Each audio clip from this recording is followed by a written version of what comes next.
Mommy just died.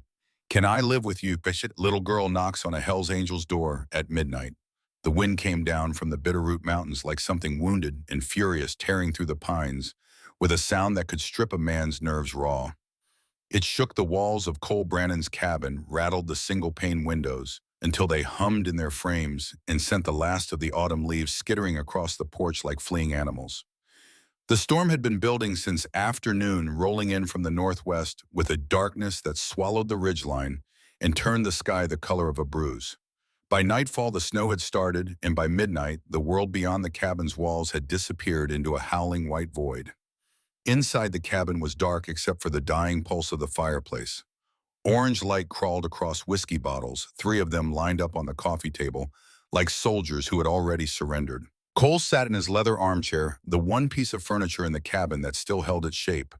Everything else had gone soft and broken years ago.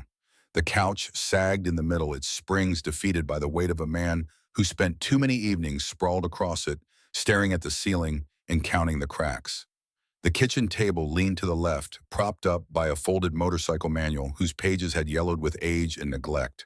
The curtains were stiff with dust, and the floorboards groaned with every shift of his weight, as though the cabin itself was tired of holding him up. He was 58 years old, but the mirror told him he looked older. His beard had gone from black to iron to silver in the span of what felt like a single long exhale, and the lines around his eyes had deepened into permanent furrows, carved by years of squinting into highway sun and too many nights spent frowning into the bottom of a glass. His hands were covered in ink that had blurred with time skulls and flames, and the insignia of a club he no longer belonged to, all of it, fading into the leather of his skin like memories dissolving in whiskey. His knuckles were scarred from decades of bad decisions, thick ridges of scar tissue that mapped a history of bar fights and broken promises and moments when his fists had spoken louder than his conscience. His shoulders carried the permanent slump of a man who had stopped trying to stand tall, who had folded in on himself like a letter that nobody wanted to read. 15 years he had lived alone on this mountain.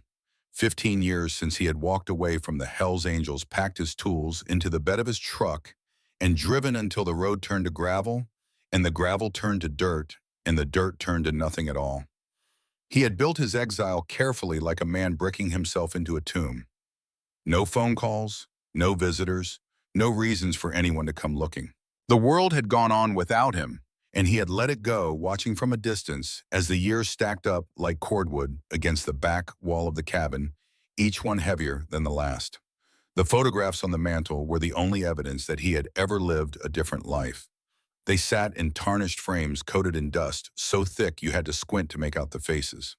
A younger Cole with a full black beard, standing beside a gleaming Harley-Davidson, his arm draped over the handlebars, with the easy confidence of a man who owned the road and everything on it. A group shot at some rally leather vests and raised bottles and grins that belonged to men who thought they would live forever, who believed that brotherhood and chrome and the open highway were enough to hold back the darkness. And one photograph that he kept turned face down, because looking at it hurt worse than any punch he had ever taken, worse than any bullet or blade or broken bone. He did not turn it over tonight. He never did. The television flickered in the corner, muted, casting blue shadows across the motorcycle parts that covered the living room floor. Crankcases and cylinder heads and exhaust pipes waited in various stages of disassembly surrounding his chair, like the remains of machines that had tried to escape and failed. His tools lay scattered among them. Wrenches, socket sets, torque gauges, all of it coated in the familiar scent of motor oil and metal. This was what he did now. He fixed things that could not talk back, things that did not need him to be anything other than a pair of skilled hands and a steady eye, things that did not ask where he had been or why he had come back, or whether the man sitting in this chair was the same one who had once commanded a room full of dangerous men with nothing more than a look. It was easier this way. Machines did not ask questions. Machines did not leave. Cole tilted the bottle and let the last of the whiskey slide down his throat. The amber liquid burned, then settled into the familiar warmth that was the closest thing to comfort he allowed himself. His body had developed a tolerance for the stuff that would have alarmed a doctor if he had seen one in the last decade. He drank to quiet the noise inside his head. The noise never fully stopped, but the whiskey could turn it down to a dull hum, a frequency he could live with most nights. Outside, the storm pressed against the cabin like a living thing, the wind shrieking through gaps in the walls, the temperature dropping with every hour. The fire had burned down to embers, and Cole was too tired, or too drunk, or too indifferent to add another log. He was reaching for the television remote, thinking about nothing, which was a skill he had perfected over 15 years of practice when he heard it. Three knocks, soft, almost swallowed by the storm. Cole froze the bottle halfway to the coffee table. His body went rigid the way it used to in the old days when a wrong sound in the wrong place could mean the difference between walking out of a room and being carried out. Every muscle locked, every sense sharpened. The whiskey haze evaporated in an instant, replaced by an alertness that had kept him alive through more dangerous nights than this one. Nobody came up here. The nearest neighbor was 5 miles down the mountain, and old Pete Larson could barely make it to his own mailbox, let alone navigate the switchbacks in a blizzard. The mail carrier had stopped coming 2 winters ago, defeated by the road conditions and the fact that Cole never had anything worth delivering. The only delivery Cole received anymore was the monthly supply of whiskey he picked up himself from the general store in town, a trip that required more interaction with other human beings than he preferred, and which he completed as quickly and silently as possible. The knocks came again. Harder this time, but still small. The sound of something fragile hitting something solid. Cole set the bottle down and pushed himself out of the armchair. His joints protested the movement, the left knee first, then the right hip, then the shoulder he had dislocated in a bar fight in Billings sometime in the last century. He was a catalog of old injuries, and every one of them had a story he would rather forget. The knee was from a motorcycle wreck on Highway 93. The hip was from a fall off a roof during a construction job he had taken between prison and permanent exile. The shoulder was from a night when three men had thought they could take Grizzly Brannon in a parking lot behind a bar in Yellowstone County and had learned otherwise. He grabbed the baseball bat he kept leaning against the wall by the door. 32 inches of ash wood scuffed and dented from uses he did not care to remember.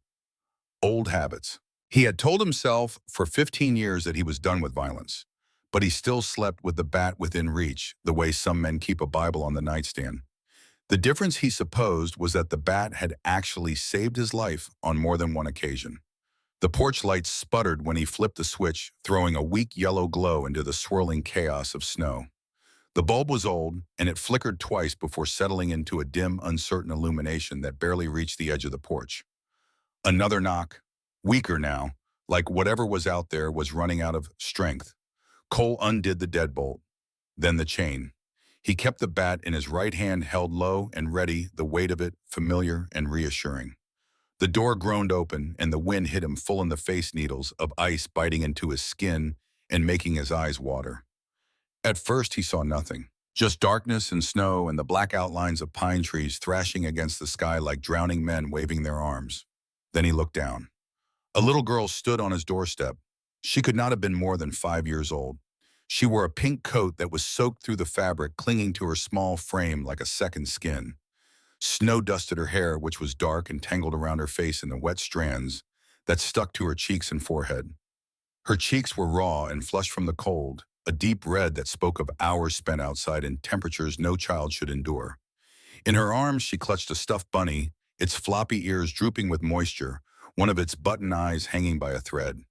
The bunny had once been white, but exposure to the storm had turned it a dingy gray, and its cotton body was dark with water.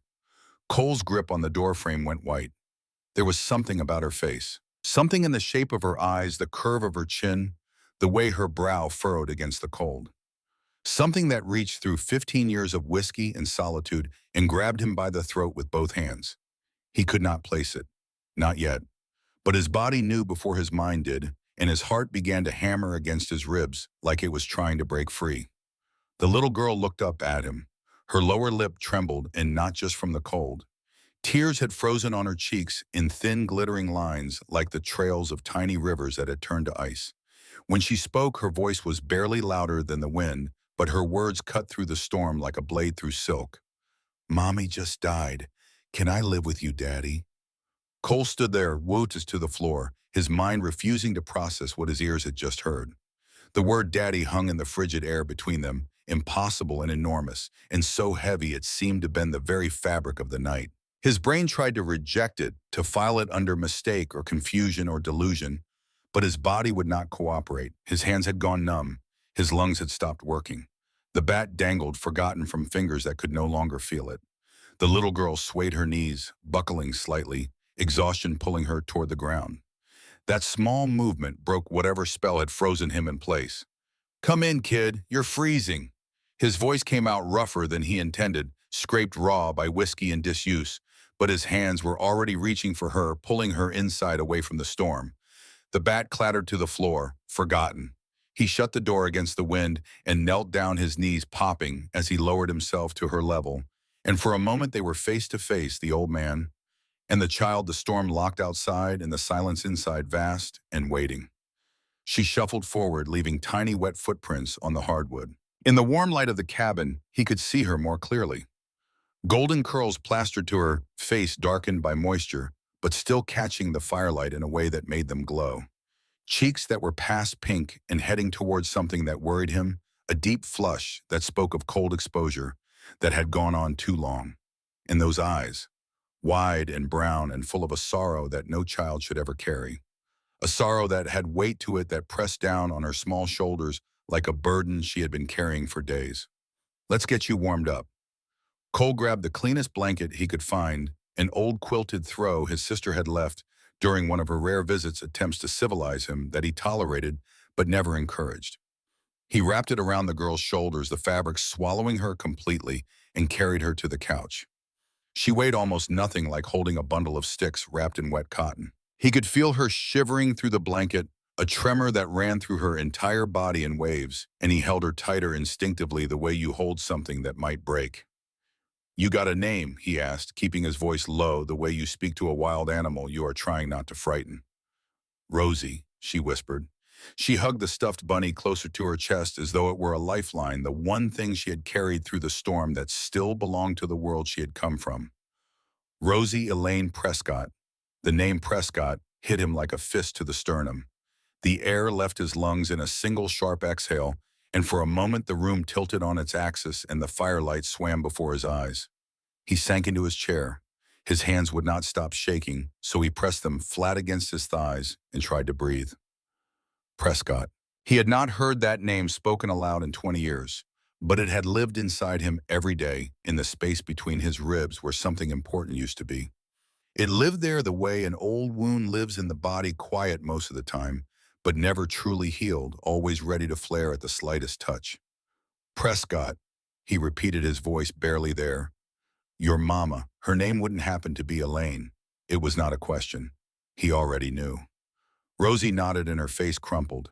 "She told me to find you if—" The sentence broke apart like a dam giving way, and fresh tears spilled down her cheeks in hot, silent streams. "Hey, hey now." Cole reached out and patted her shoulder, his calloused hand enormous against her tiny frame. He had no idea what he was doing. He had not comforted another human being in longer than he could remember. His hands were made for gripping wrenches and throwing punches, not for gentleness, and the inadequacy of the gesture made him feel clumsy and lost in a way that no fight had ever made him feel. "When's the last time you ate something?" "Yesterday morning." Rosie sniffed, wiping her nose on the ear of her stuffed bunny. "Before Mommy went to sleep and didn't wake up." The words landed in Cole's chest and stayed there, sharp and heavy like pieces of shrapnel that would never work their way out.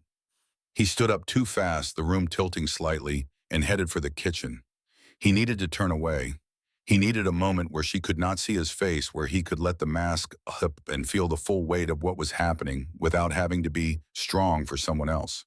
The kitchen was not much better than the living room. Takeout containers stacked in the sink, growing cultures that a biologist would have found fascinating. A coffee pot crusted with old grounds. A dish rack holding a single plate and a single fork, the sparse equipment of a man who ate alone. But in the cupboard behind a bag of stale rice, he found a sleeve of crackers in a juice box. His sister again. She had left them during her last attempt to make him eat something that did not come out of a bottle. When he returned, Rosie had curled herself into a ball on the couch, her eyes heavy and half closed.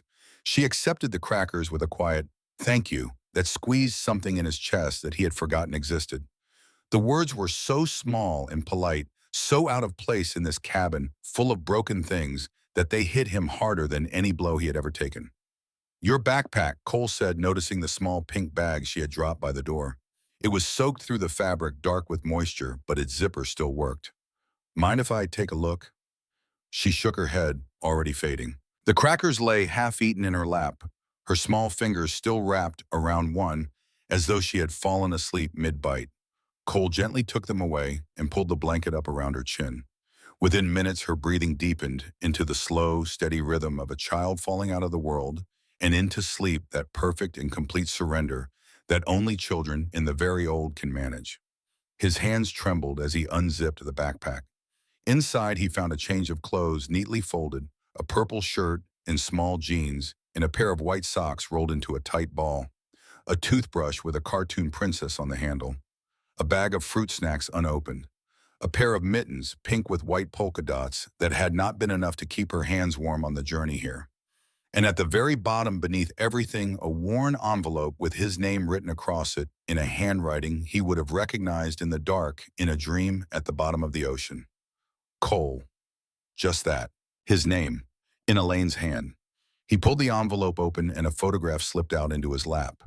The image showed a younger version of himself, maybe 35, standing next to a woman whose smile could light a room on fire. They were at some county fair, the kind of place where the air smells like funnel cake and hay and the distant sweetness of cotton candy. His arm was around her waist, pulling her close, and she was laughing at something he had said, her head tilted back, her dark hair catching the sunlight, her eyes half closed with the pure joy of the moment. He was grinning like a man who did not know that the best thing in his life was about to walk out the door, Elaine. The memory came rushing back with the force of a flash flood. Summer, 20 years ago, the air thick with heat and honeysuckle, and the sound of crickets sawing through the tall grass along the river. He had met Elaine at a diner on Route 93, a place called Sonny's that sat between a gas station and a church, as if offering travelers a choice between fuel for the body and fuel for the soul. She had been working the late shift, still in her hospital scrubs, patches of exhaustion under her eyes, from a 12-hour rotation in the emergency ward. He had come in with 3 other members of the chapter, their bikes parked in a row outside, engines ticking as they cooled in the evening air. The other waitresses had avoided their table. They always did. 4 men in leather vests with club insignia tended to have that effect, especially in small-town diners, where the most dangerous customer was usually the rancher who had one too many beers on a Friday night. But Elaine had walked right up, order pad in hand, and looked at Cole without a trace of fear or judgment. "What can I get you boys tonight?" she had asked, and her voice had carried something in it that Cole had not heard directed at him in a very long time. Simple human decency. The assumption that the men sitting in her booth were people first and everything else second. He had gone back every night for a week, then 2 weeks, then a month. He told himself it was the coffee which was mediocre, then the pie which was good but not remarkable. Then the way the light hit the chrome sugar dispenser at midnight when the diner was empty, and Elaine would sit across from him in the booth and talk about things he had never thought about before. Books she was reading. The way the river looked in autumn when the cottonwoods turned gold. Whether the stars they could see through the window were already dead by the time their light reached Montana. Whether it mattered that they were seeing something that no longer existed, or whether the beauty of the light was enough. She had been a nurse at the county hospital, working double shifts and still finding the energy to smile at every patient who crossed her path. She carried bandages in her purse and kept a stethoscope in her car the way other women kept spare lipstick. She believed in things that Cole had stopped believing in years ago, if he had ever believed in them at all. Kindness, second chances, the basic goodness of people, even people who had done terrible things, especially those people she would have said, because the ones who have been in the dark are the ones who appreciate the light. He had been the president of the local Hells Angels chapter, a man they called Grizzly, because of the way he fought all fury and no retreat. He had earned his name in a bar fight in Great Falls when he was 23, breaking a man's jaw with a single punch that the witnesses said sounded like a baseball bat hitting a side of beef. He had worn the name like armor ever since, letting it precede him into every room, using it as a shield against anyone who might try to get close enough to see what was underneath. They should never have worked. A nurse and an outlaw, A woman who spent her days stitching wounds closed, and a man who spent his nights in places where wounds were opened. A woman who saved lives, and a man who had on more than one occasion come close to ending them. But something in her had called to something in him, some buried thing beneath the leather, and the ink and the violence, a thing that had been waiting in the dark for someone brave enough to reach in and find it. Their summer together had been the only time in Cole's life when he had felt like a complete human being. They rode through mountain passes on his Harley, Elaine's arms wrapped around his waist, her laughter swallowed by the wind. They camped by rivers and cooked trout over open fires and lay in sleeping bags watching satellites trace silver lines across the darkness. They drove to the county fair and ate funnel cakes and rode the Ferris wheel and won a stuffed bear at the ring toss that Elaine kept on her nightstand for years after. For 3 months, Cole Brannon had been happy, and the sensation had been so unfamiliar that it frightened him more than any fight ever had. "You could do so much good, Cole," she had said one night. They were lying in the bed of his pickup, watching the Montana sky bleed stars. Her fingers traced the tattoos on his forearm, following the lines of ink the way a cartographer follows rivers, finding patterns and pathways that connected one image to the next. "You've got such a good heart under all that gruff." "This is who I am, Elaine," he had argued, and the words echoed now in his memory with a bitterness that time had only sharpened. He had spoken them with conviction, believing them to be true, not realizing that they were the most cowardly words he would ever say. "Can't change a bear's nature." "You're wrong." She had looked at him with those clear, steady eyes that saw through every wall he had ever built, that found the cracks in his armor and poured light through them. "A bear might be bold, but it can also be gentle. I've seen it in you." But the club had come calling the way it always did. There was a run planned, something involving cross-state lines and cargo that Cole knew better than to describe, even in the privacy of his own mind. The kind of job that paid well and cost everything. The Brotherhood had needed him. The Brotherhood had always needed him. And Cole had been raised to believe that loyalty to his brothers was the only thing that separated him from the kind of man who had nothing at all. Their last fight had played out in his memory like a film he had been forced to watch 1,000 times, every frame burned into his brain, every word preserved in perfect and terrible clarity.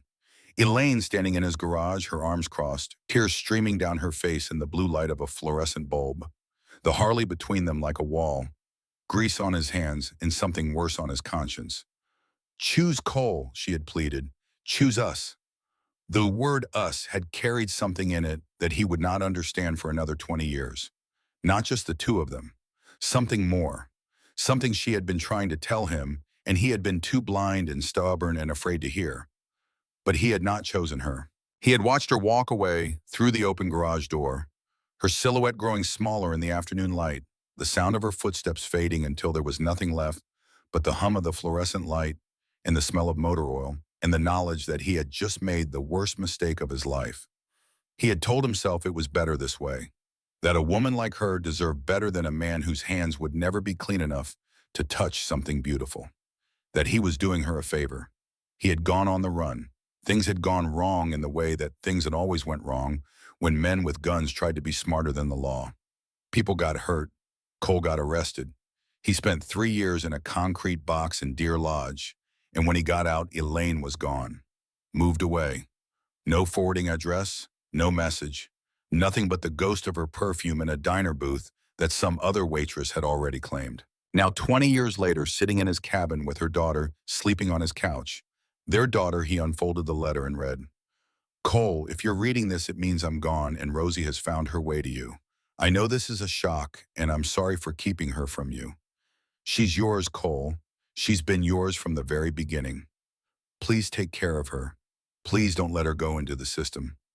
She knows all about you, the good parts, the parts I always believed were the real you. She calls you her Papa Bear, even though she's never met you. I've told her stories about the man I knew you could be. Now it's your chance to be that man. Lane." Cole set the letter down on his knee and looked at Rosie. She was curled on her side, the stuffed bunny tucked under her chin, her small chest rising and falling with each breath. In the firelight, her golden curls glowed, and the shadows played across her face in a way that made her look like a painting, something delicate and precious that did not belong in a cabin full of whiskey bottles and motorcycle parts in the accumulated wreckage of a wasted life. His daughter. The word felt like a foreign language in his mouth. Terrifying, impossible, and somehow in a way he could not explain absolutely right. Like a key turning in a lock he had not known existed, opening a door to a room inside himself that had been sealed shut for 20 years. He sat in his chair for a long time after that, the letter in one hand and the photograph in the other, staring at the fire until the embers faded to ash and the cabin grew cold. He did not move to add wood. He did not reach for the whiskey. He just sat there, letting the weight of 20 lost years press down on his shoulders like stones. And for the first time in longer than he could remember, he did not try to drink it away. Morning arrived without permission, the way it always did. Pale light crept through the cabin's dusty windows and found Cole standing at the stove, spatula in hand, looking like a man who had been asked to defuse a bomb using kitchen utensils. The counter, normally a graveyard of takeout containers and empty bottles, was dusted with flour and spotted with drops of pancake batter. A bag of mix sat open beside the stove, its instructions smeared with what appeared to be motor oil from Cole's fingertips. Two pans heated on the burners, one of them already producing a pancake that was black on one side and raw on the other, a culinary failure of such completeness that it almost qualified as art. "Can I have chocolate chips in mine?" Rosie asked from behind him. He turned to find her sitting at the kitchen table, perched on a stack of motorcycle repair manuals he had piled on the chair so she could reach. She was still in her clothes from last night, her golden curls whirled and tangled in a way that suggested a small tornado had passed through the cabin in the night. The stuffed bunny was propped beside her plate like a dinner guest, its one remaining button eye staring at Cole with what he could only interpret as skepticism. "Don't have any of those, kid. Regular's going to have to do." He slid a misshapen pancake onto her plate and grimaced at the burned edges. His hands could rebuild an engine blindfolded, could adjust a carburetor by sound alone, could true a wheel with the precision of a Swiss watchmaker. But somehow the simple act of making breakfast for a child had defeated him completely. The pancake looked less like food and more like something that had been recovered from a small fire. Rosie did not seem to mind. She picked up her fork and took a bite, her legs swinging back and forth beneath the table in a steady rhythm. "That's okay. Mommy said you make the best pancakes." Cole nearly dropped the spatula. "She said that, huh?" "Uh-huh." Rosie nodded with such enthusiasm that her entire upper body moved. She revealed a gap where her front tooth should have been, a space that made her smile even more disarming. "She told me lots about you. She said you were like a big bear, scary on the outside, but really nice inside." Something twisted deep in Cole's chest in a place he thought had gone numb years ago, a place he had deliberately numbed with whiskey and solitude and the careful avoidance of anything that might make him feel. He turned back to the stove and stared at the bubbling batter, blinking hard. Elaine had told their daughter about him, had shaped his image into something better than he had ever been, had given this little girl a father made of stories and hope, while the real man sat alone on a mountain, drinking himself into the dark. "When can we get my stuff from home?" Rosie asked between bites, the syrup forming a small lake on her plate. "I need my princess dress and my books, and maybe we can paint my room pink." Panic surged through Cole's chest like ice water. She was already planning a future here in this broken-down cabin with him, a man who could barely keep himself alive some days, let alone be responsible for a child, a man whose most meaningful relationship in the last decade had been with a bottle of bourbon. "Listen, kid," he started, but Rosie cut him off with the absolute certainty that only a 5-year-old could muster. "I want to stay with you forever, Daddy."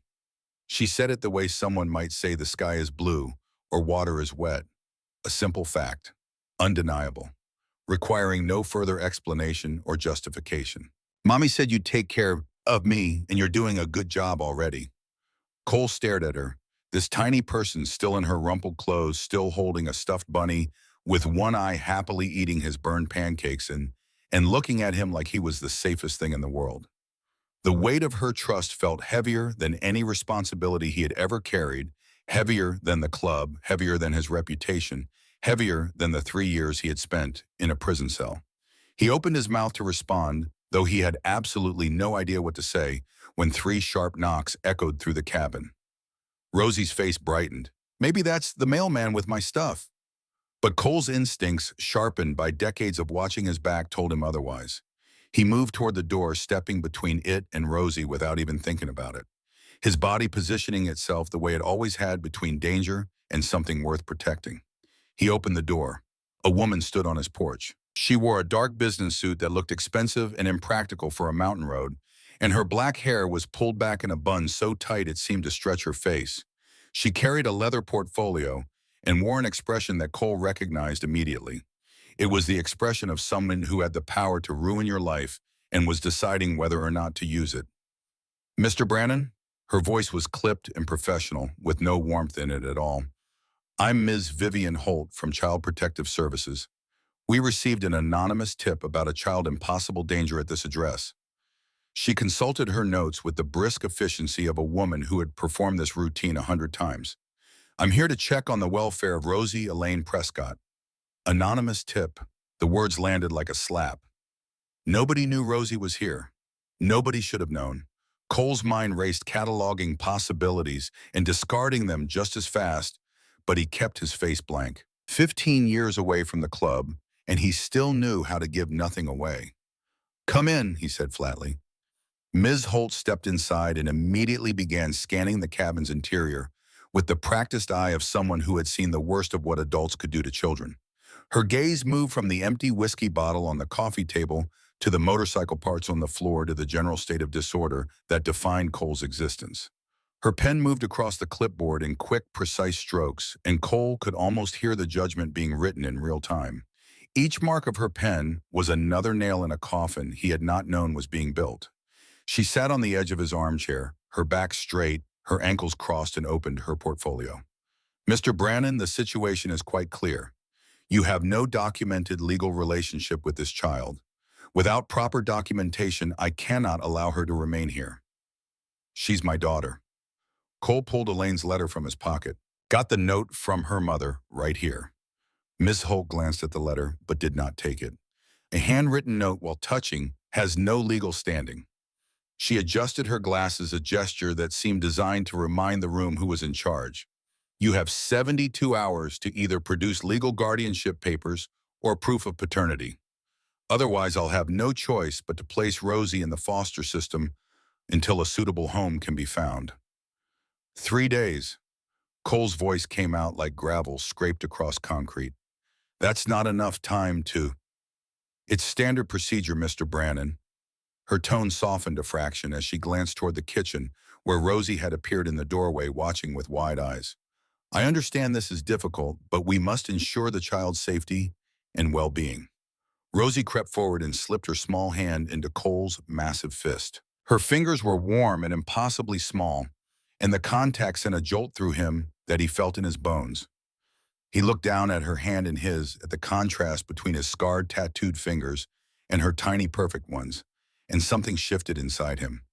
Some ancient tectonic plate of emotion that had been locked in place for 2 decades finally silently began to move. "I want to stay with Papa Bear," she whispered. Ms. Holt's eyebrows rose at the nickname, but she maintained her composure.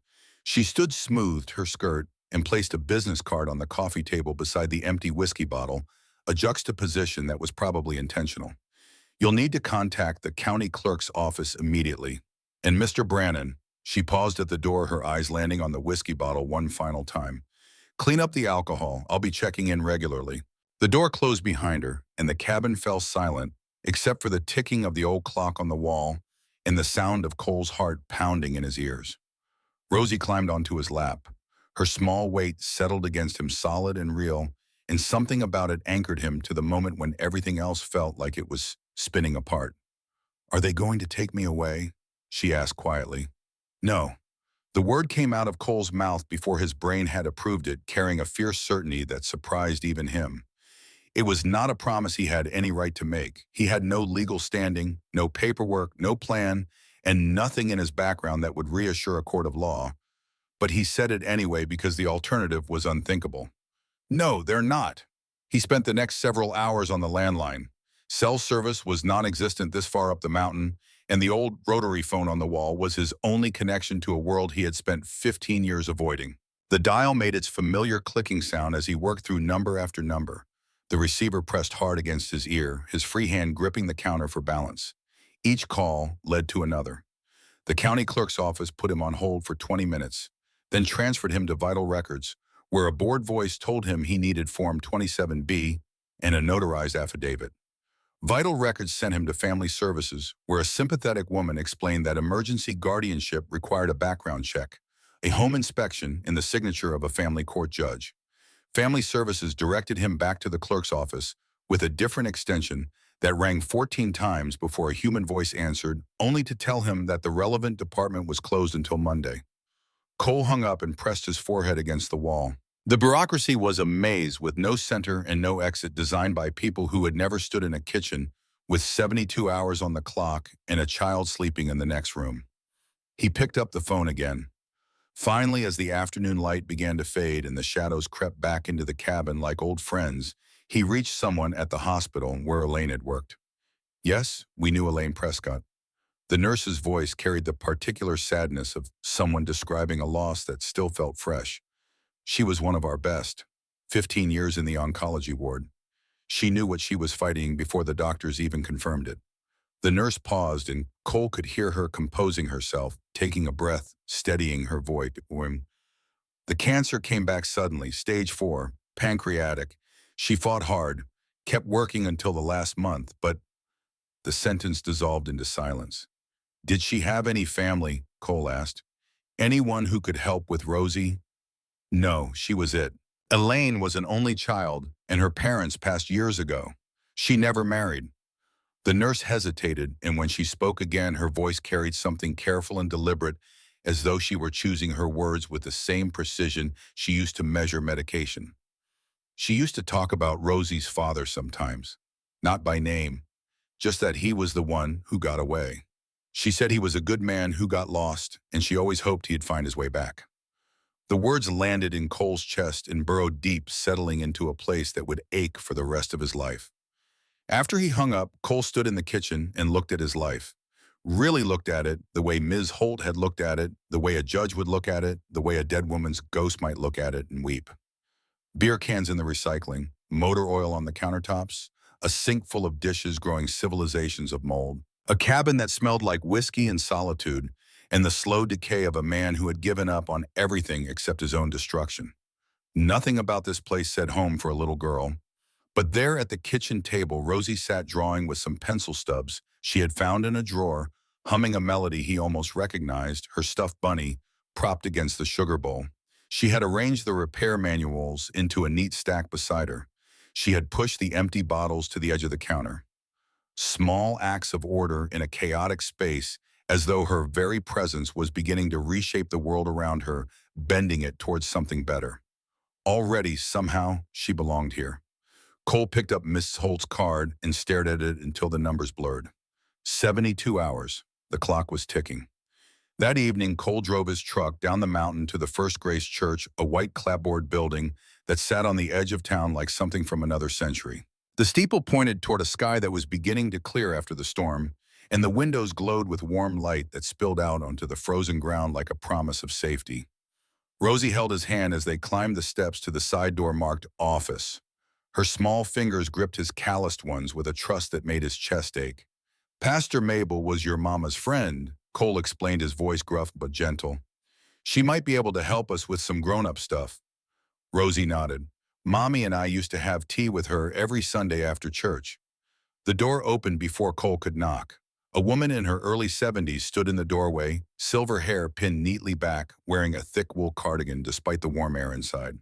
Her face was lined with the kind of wrinkles that come from decades of smiling and decades of holding other people's grief, and her eyes held the steady warmth of a woman who had made it her life's work to be a safe harbor. Those eyes widened at the sight of them, and for a moment she stood perfectly still, as though seeing a ghost. Good Lord in heaven, she breathed. Then she knelt down and opened her arms. Rosie, sweetheart. Rosie released Cole's hand and rushed into the embrace, burying her face in the soft wool of the cardigan. Pastor Mabel held her close, one hand stroking her golden curls, and looked up at Cole with an expression that held no surprise. only a deep settling sadness, and beneath it something that looked like relief, as if a prayer she had been sending up for months had finally been answered. "Elaine told me you might come," she said softly. "Both of you, come in." The office was small and warm, lit by the colored light that filtered through stained glass windows and painted patterns on the wooden floor. A kettle whistled on a hot plate in the corner, and shelves lined with hymnals and theological texts surrounded them on every side. "Hot chocolate for you, Rosie." Pastor Mabel was already reaching for a mug. "There are some crayons and paper on that table if you'd like to draw." While Rosie settled at the small table her bunny propped beside her, Pastor Mabel gestured for Cole to sit. He lowered himself into one of the chairs facing her desk, feeling like an engine block someone had placed in a jewelry store. Elaine knew she was dying. Pastor Mabel said, her voice low enough that Rosie would not hear. She folded her hands on the desk, and Cole noticed that her knuckles were swollen with arthritis, the hands of a woman who had spent decades holding other people's pain. "She came to me 6 months ago when the diagnosis came back terminal. She'd already made arrangements, the will, the letters, the backpack with your name and address sewn into the lining." Cole's stomach dropped. She planned this. She planned everything. That was Elaine. Even facing death, she was the most organized person I ever knew. Pastor Mabel opened a desk drawer and removed a manila envelope thick with papers. "She left these for Rosie, and for you. She said that if you came, I should give them to you. And if you didn't come within a week, I was to bring Rosie to you myself." Cole stared at the envelope. "She knew I'd take her in. She knew you'd try." Pastor Mabel's eyes were steady and kind, and utterly without illusion. "She also knew it wouldn't be easy. That's why she left instructions." Cole's throat tightened until he could barely breathe. "I don't deserve—" "Stop!" Pastor Mabel's voice was firm, the voice of a woman who had spent 40 years dealing with people's worst moments and best excuses. "Elaine forgave you a long time ago, Cole. She forgave you before you even asked for it, which is the purest kind of forgiveness there is. The question is whether you are ready to forgive yourself." She opened the envelope and spread its contents across the desk. Sealed letters, each one marked with a date or an occasion in Elaine's careful handwriting. "For Rosie's first day of school, for when you miss me most, for your first Christmas without me, for her 10th birthday, for the day she asks about her father." Each envelope was sealed with a small sticker, a different one for each letter. Stars and hearts and butterflies. The kind of stickers a mother puts on a child's homework to say "good job, repurposed here," and for a final act of love that reached beyond the grave. And one letter set apart from the rest, marked simply "for when Daddy finds you." Pastor Mabel held it out to Cole. His hand shook as he took it, the paper crinkling under his grip. He unfolded it carefully as though it might crumble to dust. "My dearest Rosie," he read silently, his lips moving with the words. "Your daddy has a rough outside, but a heart worth gold. He'll be scared when he meets you. That's okay. The best things in life are scary at first." Cole could not read any further. His vision had gone blurry, and the letters swam on the page like fish in muddy water. He refolded the paper and pressed it against his chest, holding it there the way someone holds a wound closed.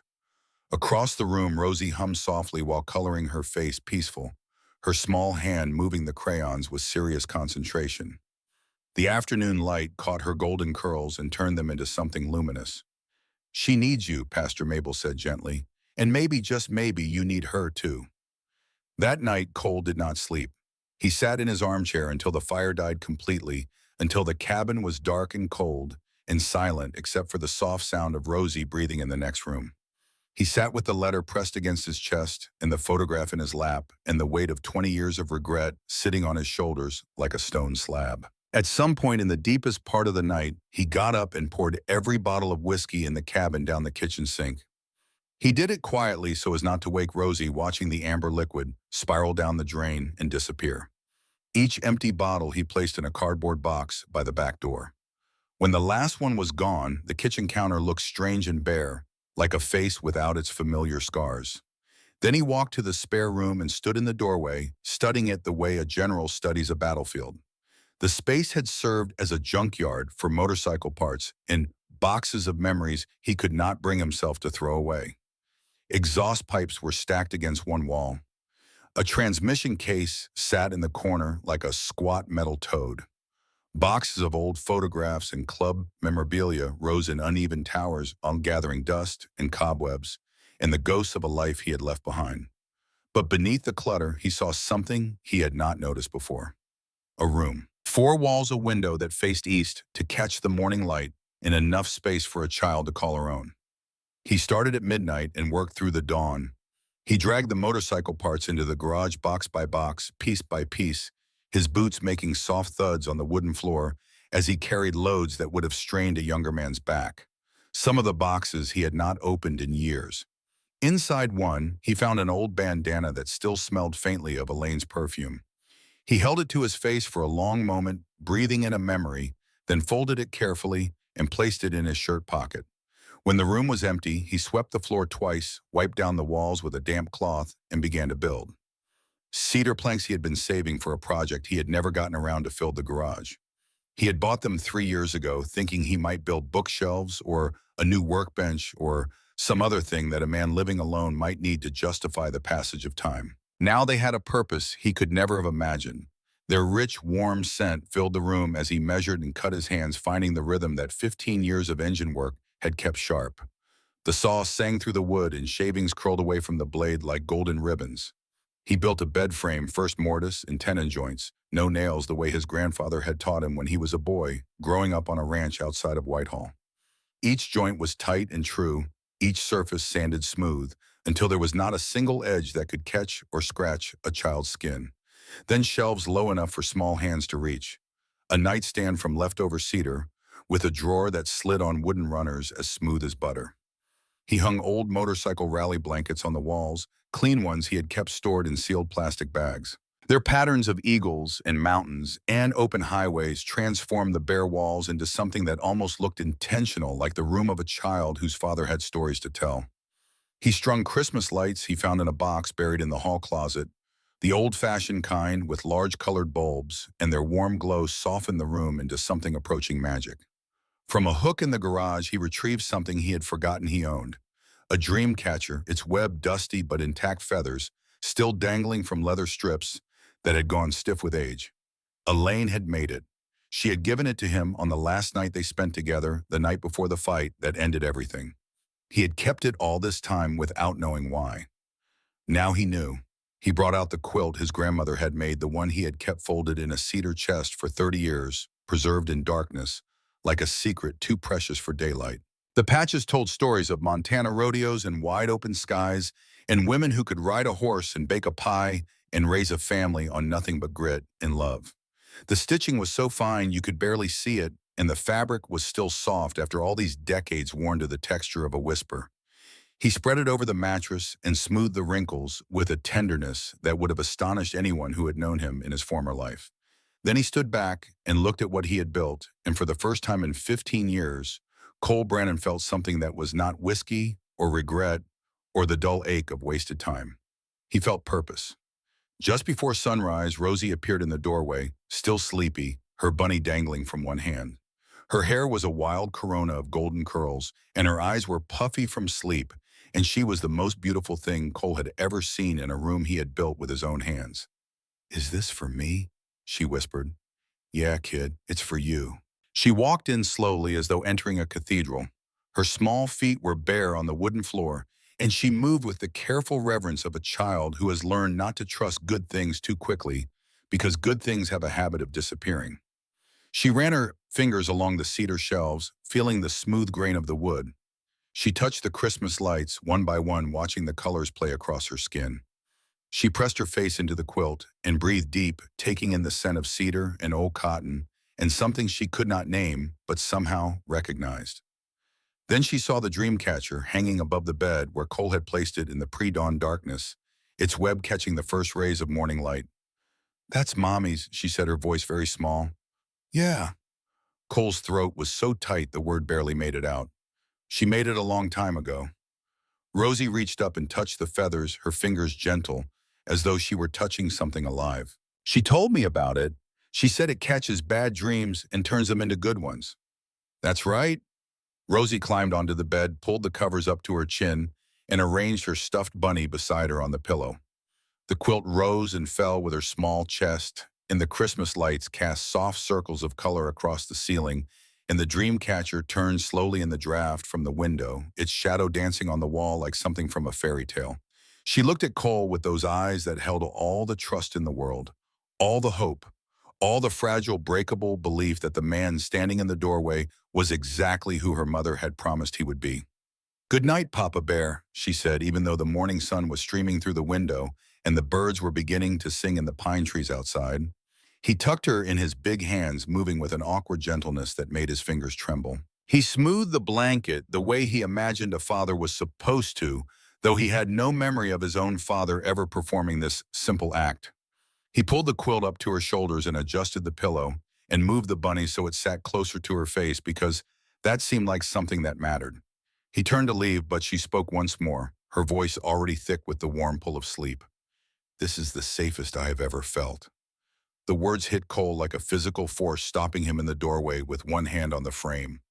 5 words, spoken by a child who had lost her mother, who had walked through a blizzard in the dark, who had knocked on a stranger's door with nothing but a stuffed bunny and a letter and a faith that the world might still contain one safe place. And she had found it here, in this cabin, with him. Cole stood in the doorway for a long time after her breathing went steady. The early light came through the window and touched her golden curls, and for a moment in the quiet of the morning, she looked exactly like Elaine. The same peaceful face, the same gentle curve of her cheek against the pillow, the same absolute trust in the goodness of sleep. He thought about all the years he had wasted, all the mornings he had woken up alone in this cabin, reaching for a bottle instead of a reason to live. All the nights he had sat in his chair and listened to the wind and told himself that this was enough, that solitude was the same as peace, that a man who had done the things he had done did not deserve anything more. He had been wrong about so many things, but the wrongest thing of all was the belief that he was beyond redemption. Because here was this child, this impossible, beautiful child, sleeping in a room he had built, with his own hands, calling him Papa Bear, trusting him with her life. And if she could believe in him after everything, then maybe it was time he started believing in himself. Only then did he let the tears come. They fell silently into his silver beard while he stood guard over his daughter's dreams. This man who had spent a lifetime running from everything that mattered, finally standing still. The morning sun glinted off chrome as Cole held up an old motorcycle helmet, turning it in his hands. He had found it buried in the back of his garage beneath a tarp and a decade of dust. A relic from another lifetime, from the summer he had taught Elaine to ride her laughter bright and fearless as they took the curves along the Bitterroot River. The helmet was far too big for a 5-year-old. Cole stuffed a folded bandana inside to make it snug, then knelt on the gravel driveway and fastened the chin strap under Rosie's small face. "How's that feel?" Rosie bounced on her toes, the oversized helmet wobbling slightly. Like an astronaut. She reached up to touch the faded flame decals with her fingertips. "Are we going to space?"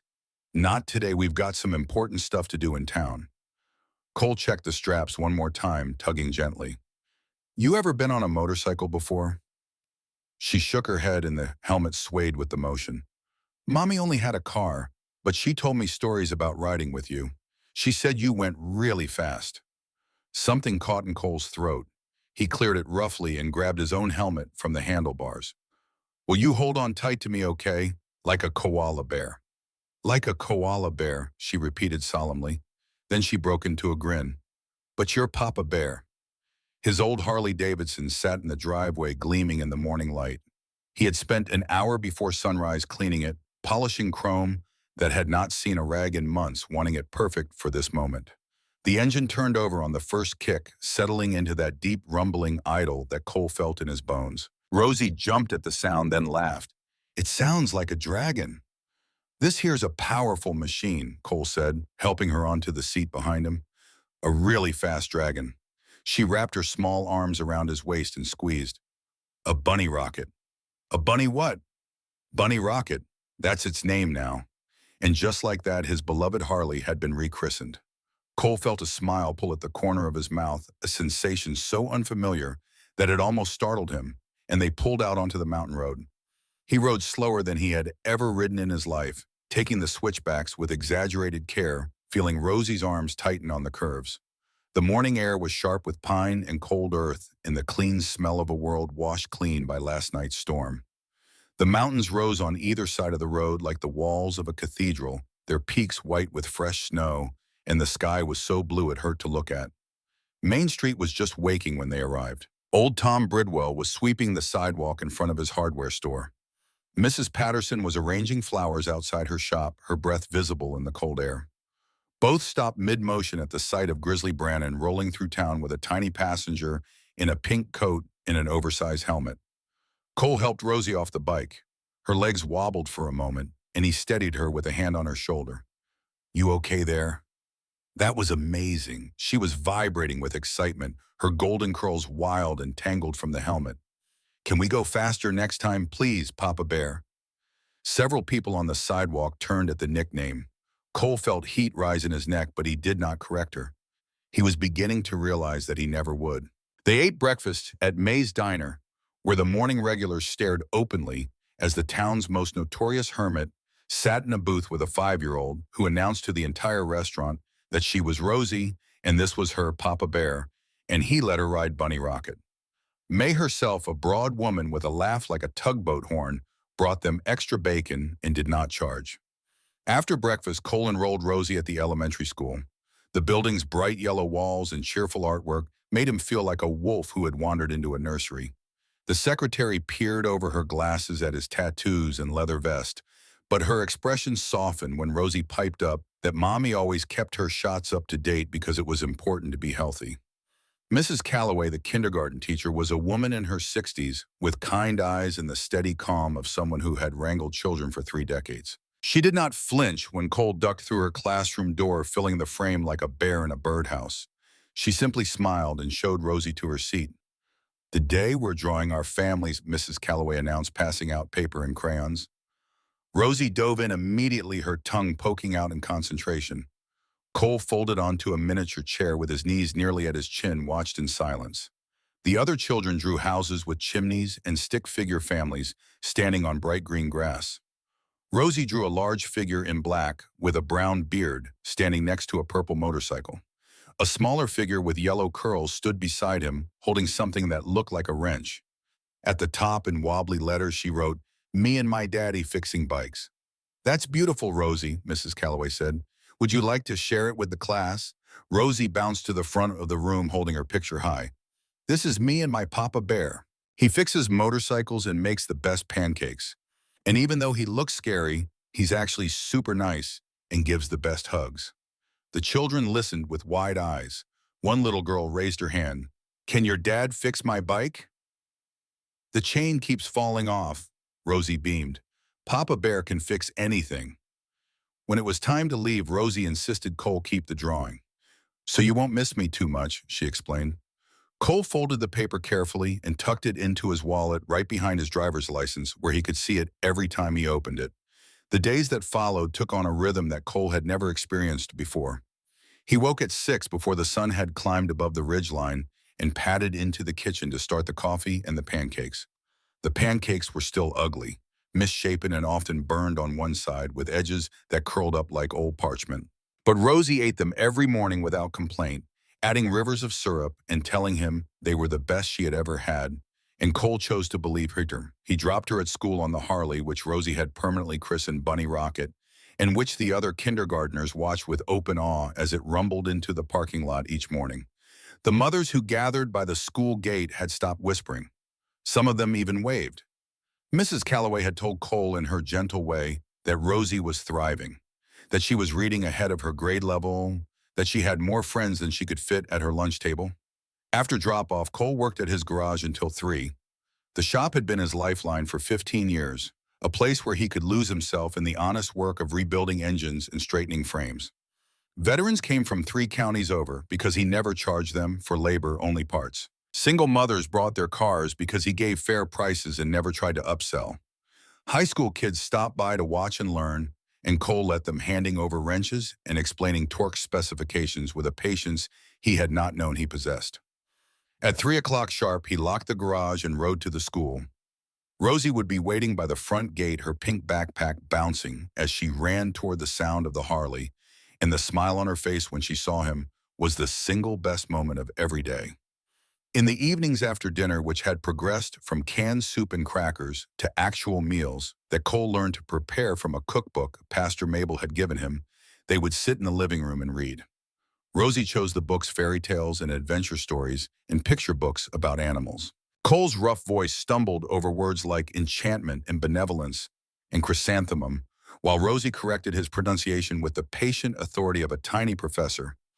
On weekends, they worked on the cabin together. Cole taught Rosie how to hold a hammer and how to measure twice before cutting once. She followed him around the garage, handing him tools with serious concentration and asking questions about every engine part she could see. She named each motorcycle that came in for repair. The red Honda became Fire Horse. The blue Yamaha became Ocean Runner. A rusted old Triumph in the corner became Sleeping Dragon. At night, after tucking Rosie into her cedar bed and waiting until her breathing went deep and slow, Cole would sit at the kitchen table and read Elaine's letters. He opened them one at a time, in the order they were dated, spacing them out, because he knew that once they were all read, there would be no new words from her. Ever. The letters were a map of a love that had never died, only changed shape. Elaine wrote about watching Rosie take her first steps on a Tuesday afternoon in April. About the time Rosie drew a picture of a bear at preschool and told her teacher it was her daddy. About late nights in the oncology ward, holding the hands of patients who were dying and thinking about Cole, wondering if he had found peace, hoping that he had not given up entirely on himself. One letter dated 6 months before Elaine's death hit him harder than the rest. "I've watched him from afar all these years," Elaine had written. Her handwriting was slightly less steady than in the earlier letters, the pen strokes wavering in places where the medication must have been making her hands shake.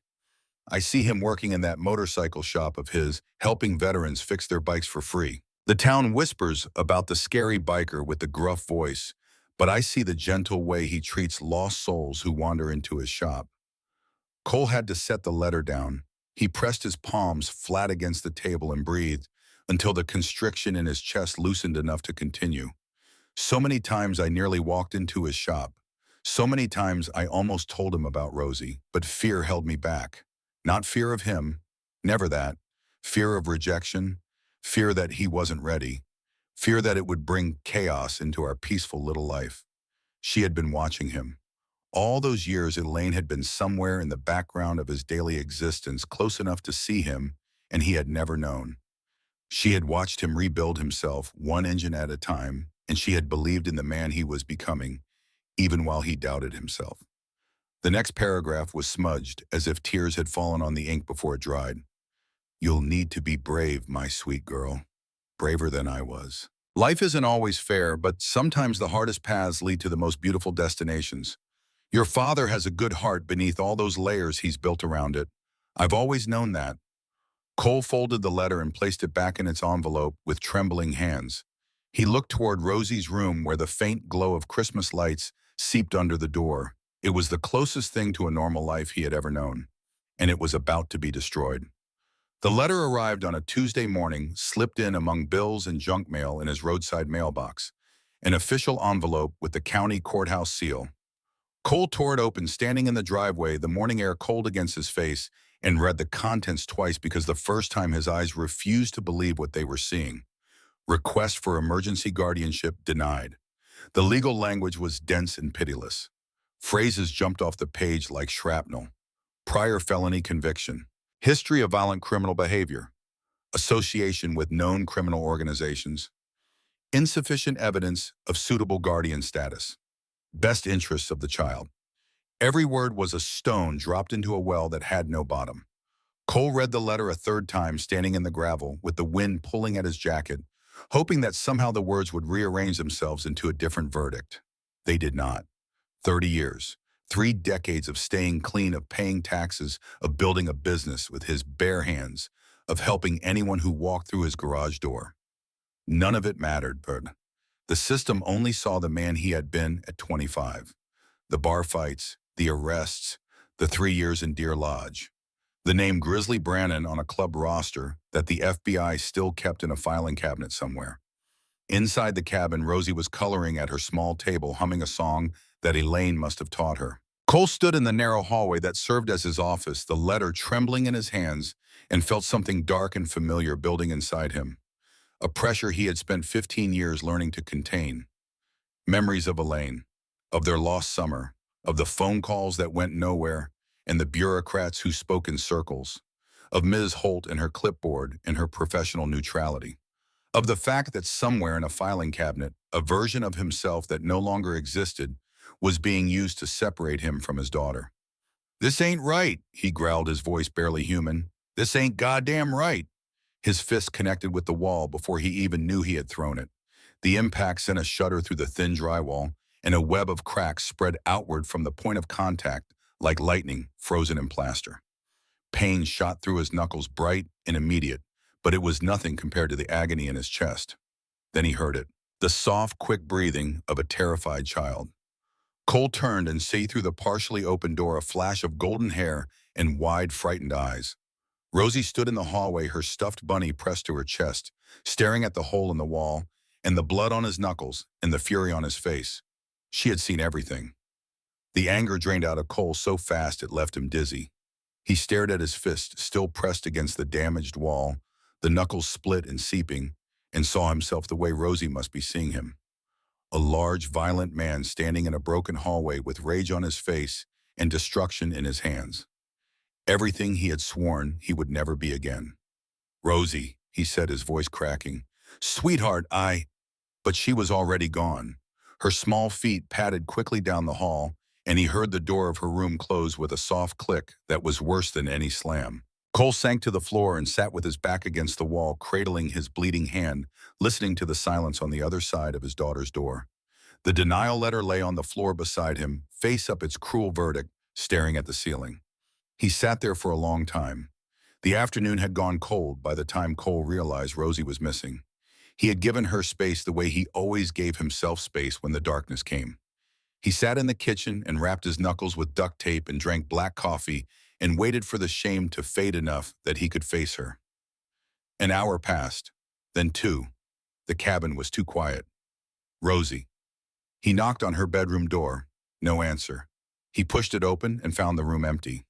The bed was made, the stuffed bunny was gone, and the window was open, letting in a stream of cold air that smelled like pine needles and panic.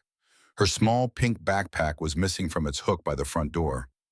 Cole's blood went to ice. He was out the door in 30 seconds, his boots pounding on the porch, his eyes scanning the tree line.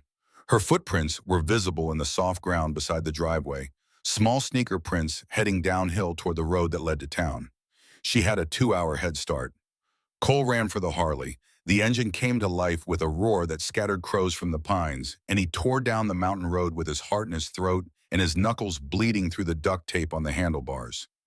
Rosie's small backpack bumped against her as she hurried down the dirt road, her stuffed bunny clutched tight to her chest. The afternoon sun cast long shadows through the trees, and tears streamed down her face in hot, silent lines.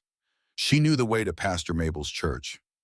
They had driven past it on Bunny Rocket just last week, and Rosie had counted the landmarks. The big red barn, the creek with the wooden bridge, the mailbox shaped like a trout. Her legs ached, but she did not stop. Memories of previous foster homes played through her mind like a slideshow of closed doors. The house in Helena where the woman smelled like cigarettes and never learned her name. The apartment in Butte where 3 other children fought over a single bed, and the man who was supposed to be watching them spent his evenings staring at a television that was always too loud. Brief cold places where she had been stored, like luggage between Elaine's hospital stays waiting for her mother to get better, always waiting. "Can't go back," she whispered to her bunny. "Can't go back to the other houses." A car passed and she ducked behind a tree, her heart hammering. She had waited until Papa Bear was in the garage sitting on the floor with his hand wrapped up and his face looking like it was made of stone before slipping out the window. The thought of him made fresh tears spill. She loved how he made her pancakes in funny shapes, how he lifted her onto his shoulders so she could touch the leaves on tall trees, how his scratchy beard tickled when he kissed her goodnight, how he smelled like motor oil and coffee and something warm underneath it all that made her feel like nothing bad could ever happen. But now they wanted to take her away. They always took her away. And Papa Bear was mad and scared, and when grown-ups got mad and scared, they broke things, and then everything changed. The rumble of a familiar motorcycle made her scramble behind a bush. Through the leaves, she watched Bunny Rocket zoom past Papa Bear's jacket flapping in the wind. He was going too fast. Then the engine sound changed, slowing, and she heard his voice echoing through the trees. Rosie, Rosie Ray, where are you? She curled up smaller, pressing her face into her bunny's damp fur. But then she heard something that made her look up. Papa Bear's voice had changed. The anger was gone. What replaced it was something she recognized from deep in her memory, from those last weeks with Mommy, when the pain got bad and the words got soft and everything sounded like goodbye. Fear, real fear, the kind that comes when you might lose the only thing that matters. Please, baby girl, he called out, and his voice cracked down the middle like ice breaking on a spring river. Please come back, I can't lose you too. Rosie stood up slowly, the bush rustling around her. Papa Bear, she called out in a voice so small it barely carried past the branches. The motorcycle engine cut off. Heavy boots hit gravel running. Then the boots were off the road and crashing through underbrush, snapping twigs and scattering dead leaves, moving faster than Rosie had ever heard them move. And then Papa Bear was there. He came through the trees like something out of one of the stories he read her at night, a large man moving with desperate speed, his face white beneath the beard, his eyes red and wild. He saw her and stopped so suddenly that his boots skidded on the pine needles, and for a moment he just stood there breathing hard, staring at her like she was the only real thing in the entire world. Oh God, Rosie. He dropped to his knees in front of her. The ground was wet and cold, but he did not notice. Baby girl, what are you doing out here? Don't want to go back. The words came out in hiccups broken by sobs she could no longer control. Don't want new parents. Want you, Papa Bear. His hands, the same hands that had put a hole in the wall 3 hours ago, reached for her with a tenderness that made them tremble. Come here, sweetheart. Rosie launched herself into his arms. He caught her and pulled her against his chest, one arm wrapped around her back, the other cradling her head, his leather jacket surrounding her like a shield. She could feel his heart slamming against her cheek fast and hard, and his breathing was ragged and uneven. And when he spoke, his voice was so rough, it sounded like it had been dragged over gravel. I was so scared, he whispered into her hair, when I couldn't find you. They're going to take me away, she sobbed against his neck, like they always do. Cole pulled back just enough to look into her face. His eyes were red and wet, and his jaw was set with something that went deeper than anger and deeper than determination. It was the look of a man who has finally found the thing he would die for. He wiped her tears with his thumb, the rough pad of his finger impossibly gentle against her small cheek. Listen to me, Rosie Ray. He said, his voice steady now, the steadiest it had ever been. I will never let them take you without a fight. You hear me, never. They sat on the side of the road for a long time, Cole holding Rosie on his lap, her face pressed into his chest, his chin resting on the top of her head. The afternoon light filtered through the pines and painted golden stripes across the dirt road, and somewhere a bird sang a song that neither of them was listening to. I'm sorry I punched the wall, Cole said after a while. His voice was raw, scraped down to something honest and exposed. That scared you, and it shouldn't have. I'm supposed to make you feel safe, and I did the opposite. Rosie pulled back and looked at his face. Her eyes still wet studied him with a seriousness that belonged to someone much older. Mommy used to say that being sorry is only the first part. The second part is doing different. Your mama was the smartest person I ever knew. I know, Rosie nodded. She also said you were the stubbornest. A sound escaped Cole that he did not immediately recognize. It took him a moment to realize it was a laugh. The first real laugh he had produced in years, rough and unused and slightly painful, like a door being forced open after a long time sealed shut. She got that right too. When Rosie's sobs had faded to the occasional shudder, Cole carried her to the motorcycle and set her on the seat. He strapped her helmet on, tucking a stray curl behind her ear with fingers that were still trembling from the adrenaline. She held on to him the whole ride home, her grip tighter than before, and he rode so slowly that the Harley barely idled, taking every curve as if the road were made of glass, and every bump might shatter everything. That evening, while Rosie slept in her cedar room with the dream catcher turning slowly above her bed, Cole sat at the kitchen table and read through Elaine's letters by lamplight.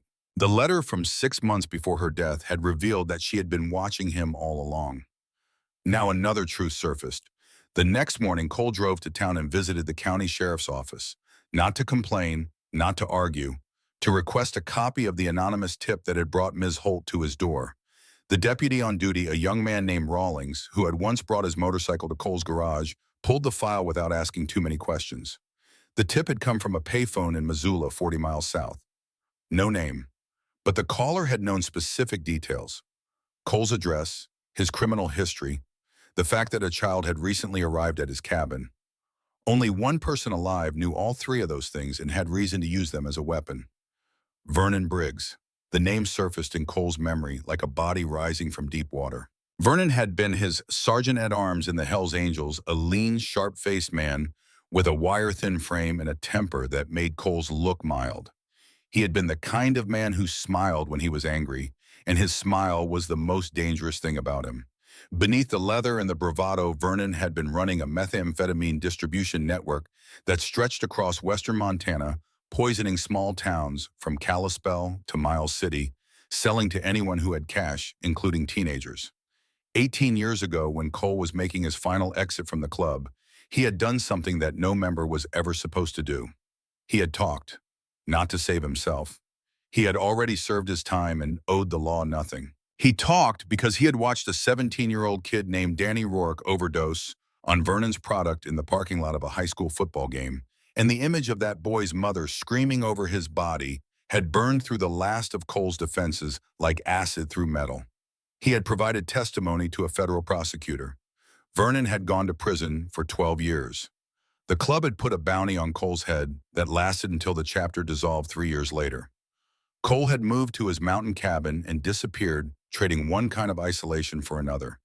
Vernon had gotten out last spring, and now he was here. Cole sat in his truck in the sheriff's parking lot for a long time, gripping the steering wheel, thinking about what it meant.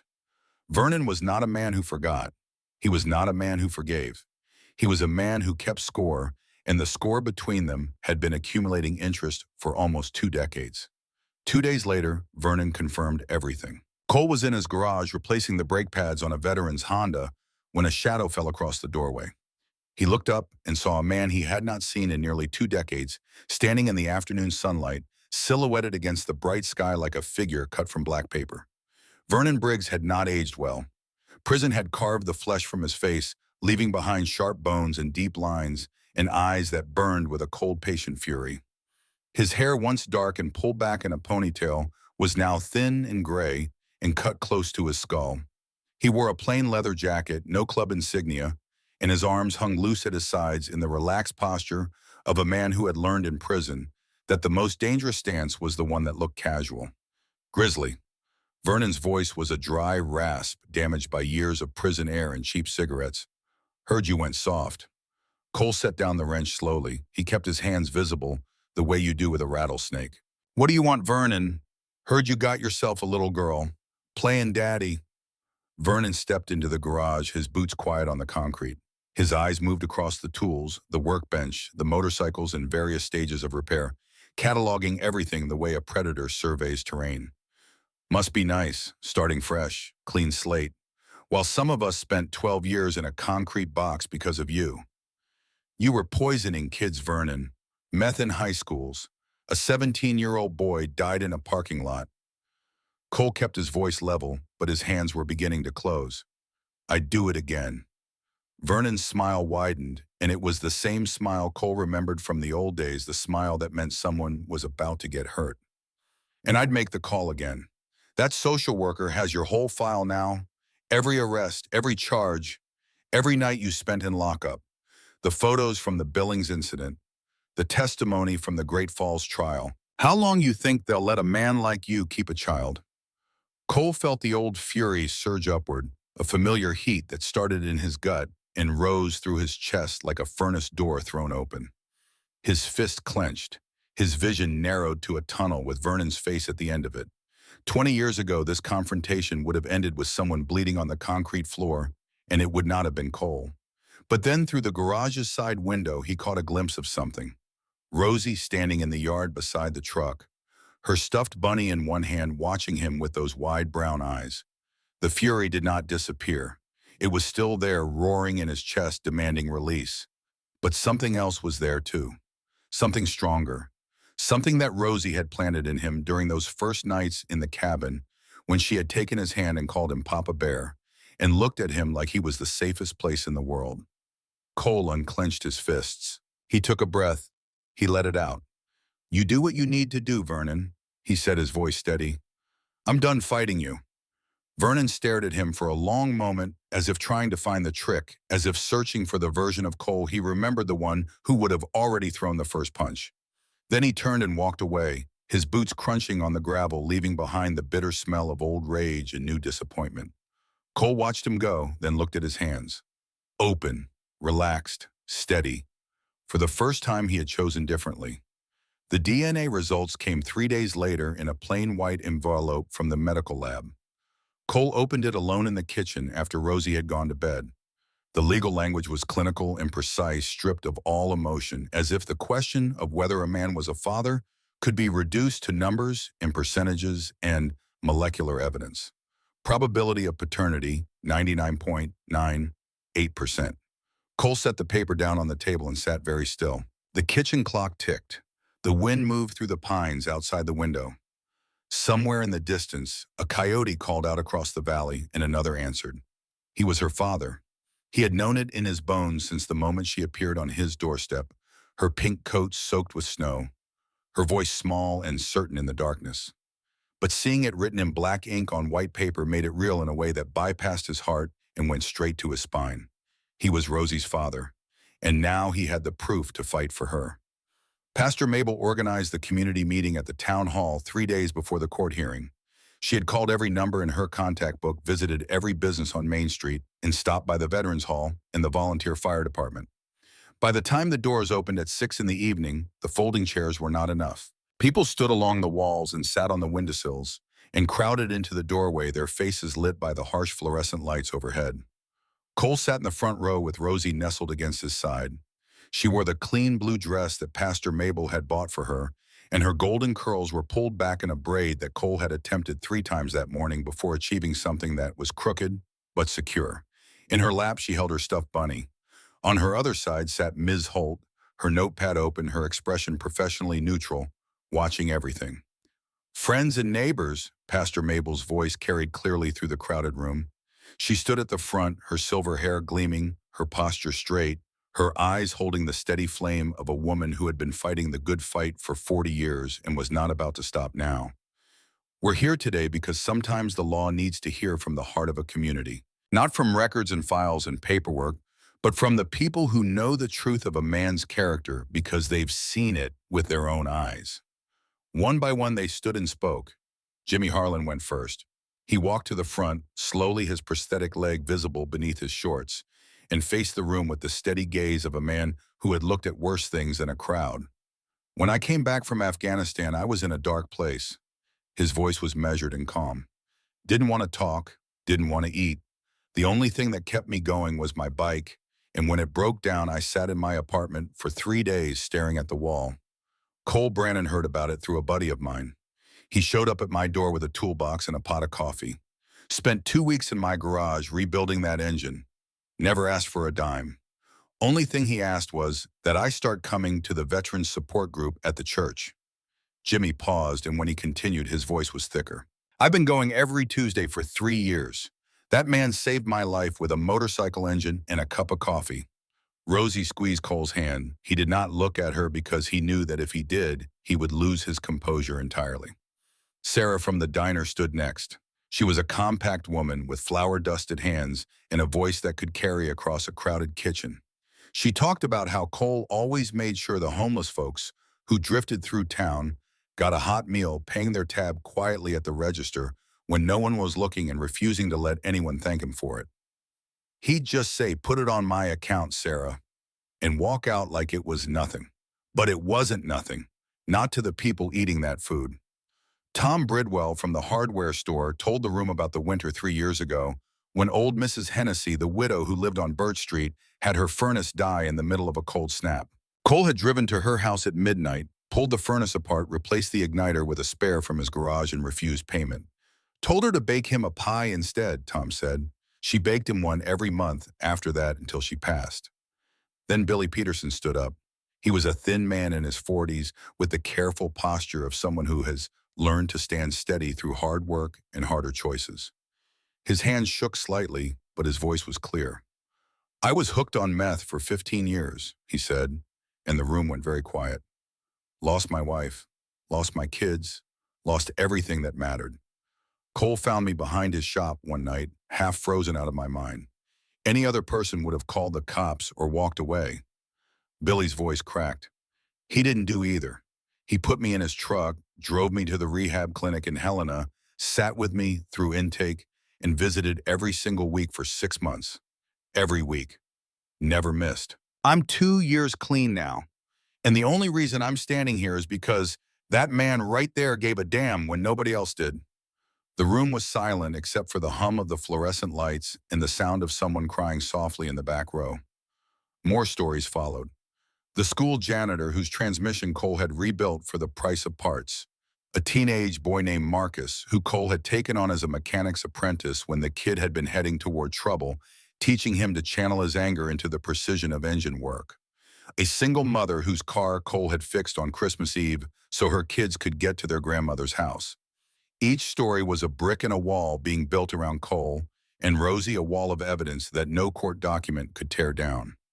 Cole stared at his boots through all of it, his throat tight, his jaw clenched against emotions he was not accustomed to showing in front of other people. He had never wanted recognition for any of this. He had not done these things to build a case, or to earn forgiveness, or to prove anything to anyone. He had done them because they needed doing, and because somewhere deep inside the wreckage of his former life, there was a small, persistent voice that sounded exactly like Elaine's, telling him that a bear could be gentle if it chose to be. The law sees a record from 30 years ago, Pastor Mabel said, her voice carrying to every corner of the room, steady as a lighthouse beam. She looked directly at Ms. Holt. We see a man who has spent decades quietly helping others put their lives back together. A man who fixes things, not just machines, people. Then Rosie stood up. She did not ask permission. She did not look at Cole for approval. She simply rose from her chair, smoothed the front of her blue dress, the way she had seen grown-up ladies do in the church on Sundays, and spoke in a voice that was clear and strong, and carried the absolute conviction of a child who has not yet learned to doubt herself. Papa Bear teaches me to always help people. He says it's what makes a heart grow bigger. The room was utterly still. Cole blinked hard, fighting back something that felt like it might overflow and drown him. He felt Rosie's small hand reach up and pat his cheek, and her fingers came away wet with a tear he had not realized had fallen. Ms. Vivian Holt closed her notepad slowly. Her professional mask slipped just for a moment, and beneath it, Cole saw something he had not expected. Not pity, not sympathy, something rarer. Respect. Maybe, she said quietly, just loud enough for him to hear. People really can change. The night before the hearing, Cole could not sleep. He sat in his leather armchair, the same chair he had been sitting in when Rosie first knocked on his door, and stared at the two envelopes on the coffee table. The first bore the courthouse seal and contained the date and time of the hearing that would determine everything. Tuesday, 9 in the morning, Courtroom B, Judge Malcolm Whitfield presiding. The second envelope was from Vernon Briggs. It had arrived that afternoon, slipped under the garage door while Cole was picking Rosie up from school. Inside were photocopies, club photographs from the 90s showing a younger Cole, surrounded by men in leather vests, holding bottles and grinning at the camera. Arrest reports with his name circled in red ink. A newspaper clipping from the Great Falls Tribune describing a bar fight that had sent 2 men to the hospital. And a typed note unsigned but unmistakable.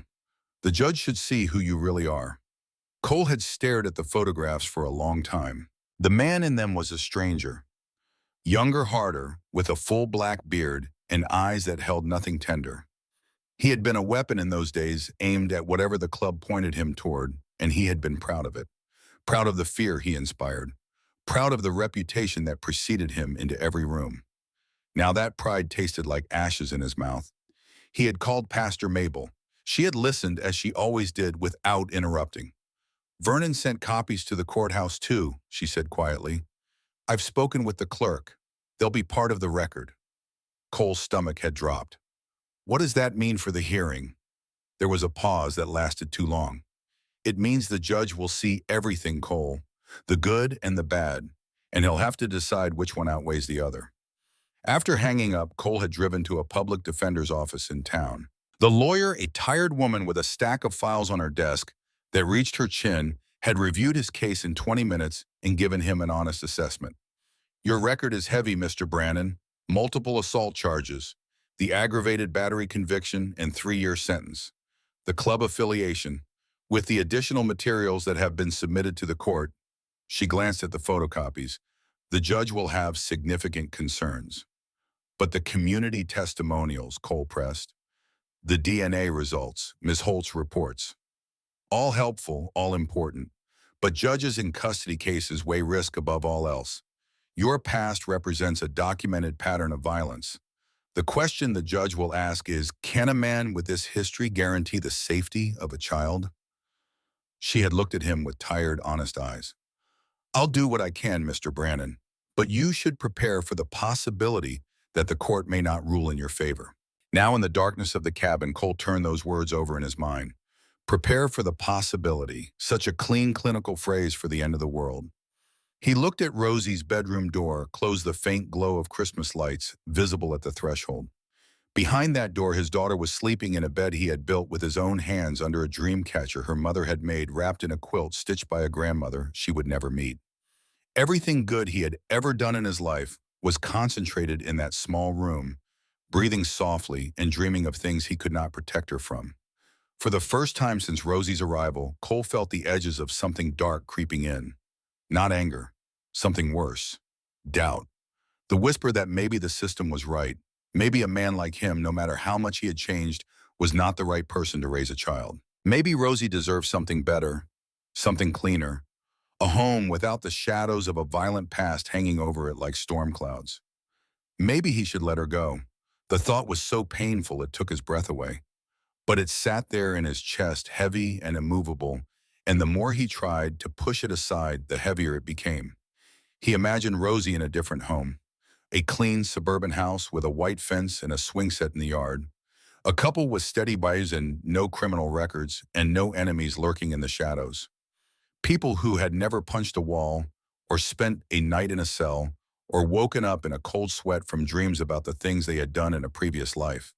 People who were better than him. He stood and walked to the kitchen. The counter was clean now. No bottles, no takeout containers.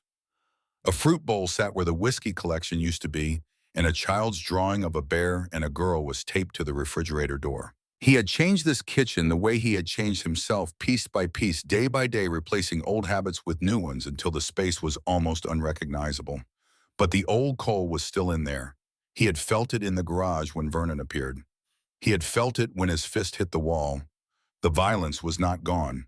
It was sleeping the way a fire sleeps under ashes, waiting for a wind strong enough to wake it. What if Vernon was right? What if the photographs and arrest reports were more truthful than the community testimonials? What if the man in those old pictures, the one with the dead eyes and the bloody knuckles, was the real Cole Brannon, and the man standing in this clean kitchen was just a costume he wore to fool the world? He sat at the kitchen table and put his head in his hands. He reached for the drawer where he kept Elaine's letters. There was one he had not yet opened, the last one marked simply for the night before. Elaine had known this moment would come. She had planned for it the way she had planned for everything, with the careful foresight of a woman who understood that dying was not the hard part. The hard part was making sure the people you left behind had what they needed to survive. Cole opened the envelope with shaking hands. My dearest Cole, the letter began, if you're reading this, then tomorrow is the day. The day a stranger in a black robe gets to decide whether you're worthy of our daughter. I know you're scared. I know you're sitting in that old chair of yours, probably alone, probably in the dark, thinking about all the reasons you should give up. I know because I know you. I've always known you better than you know yourself. Don't you dare give up. Don't let fear win. Not now, not when she needs you most. She needs the man I always knew you could be. Not a perfect man, not a man without scars or mistakes or a past that keeps him up at night. Just a man who shows up, a man who tries, A man who loves his daughter enough to walk into a courtroom and say, "I'm here and I'm not leaving." You were always that man, Cole, even when you didn't believe it, even when the whole world told you otherwise. I believed it. I still do. Be brave, my bear.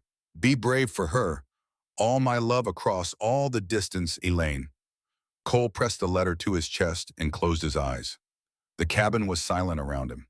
The fire had gone out hours ago, and the cold had crept in through the walls and the floorboards and the gaps where the wind found its way inside.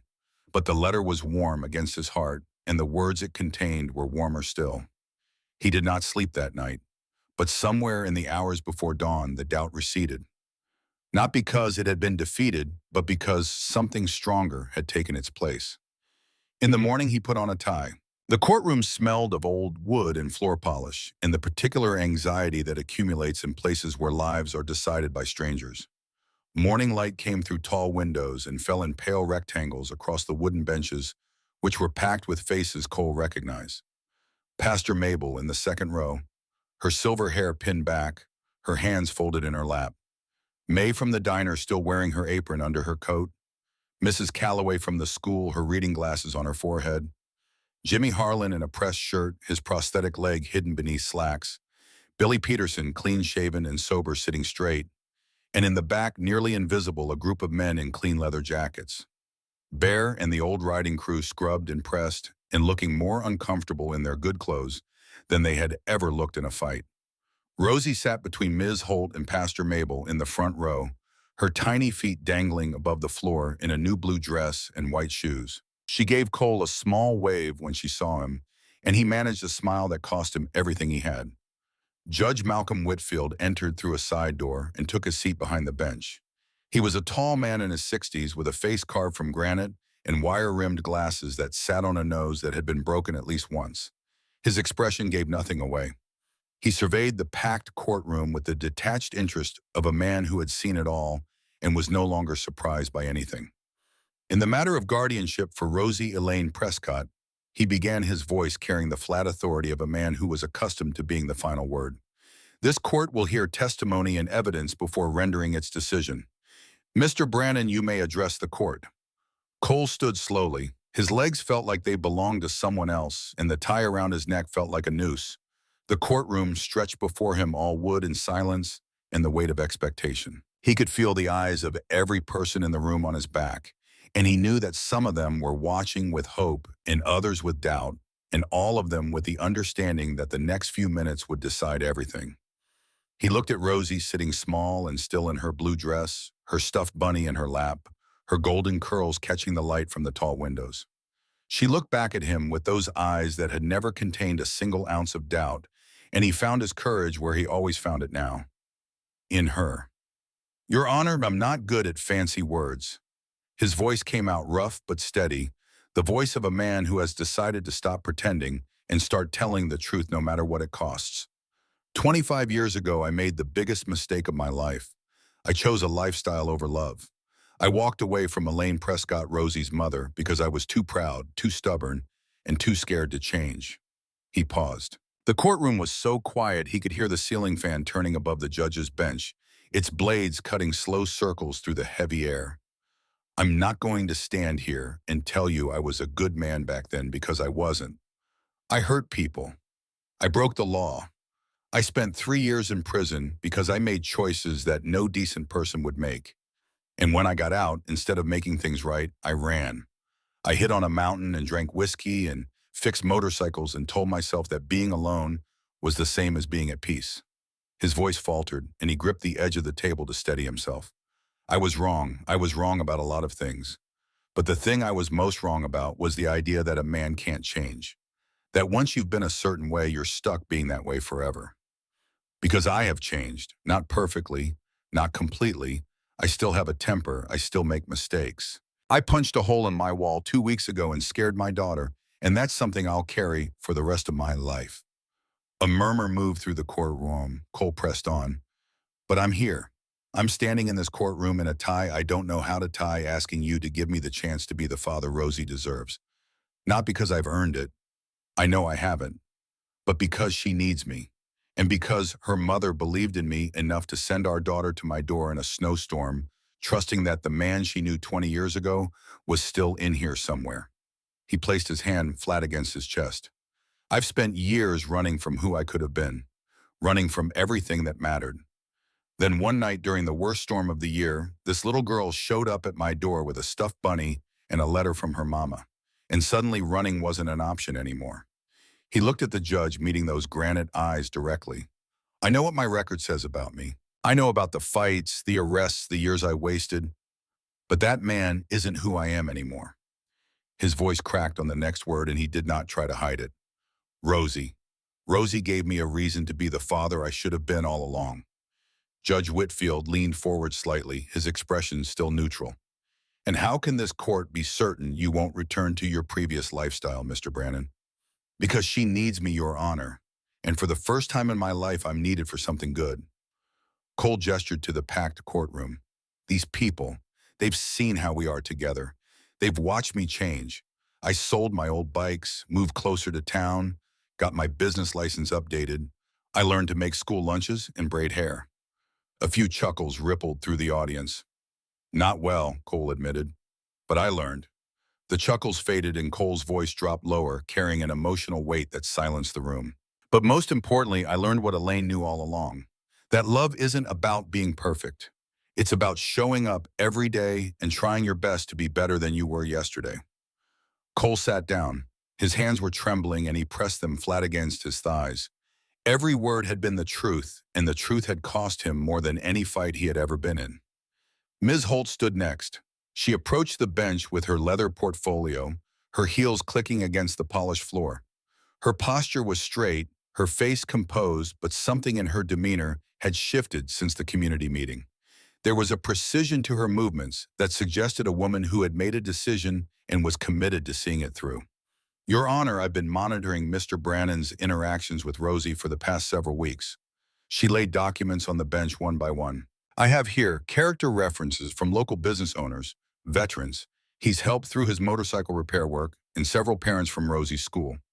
I also have confirmation of biological paternity showing Mr. Brannon is Rosie's father. She paused, and when she continued, her voice carried a careful weight. While Mr. Brannon's past is concerning, my observations indicate a genuine transformation. Rosie is well cared for. She attends school regularly and is performing above grade level. Her emotional stability has improved markedly since entering Mr. Brannon's care. The home environment, while unconventional, is safe, warm, and child-appropriate. Judge Whitfield examined the documents without expression. The courtroom held its collective breath.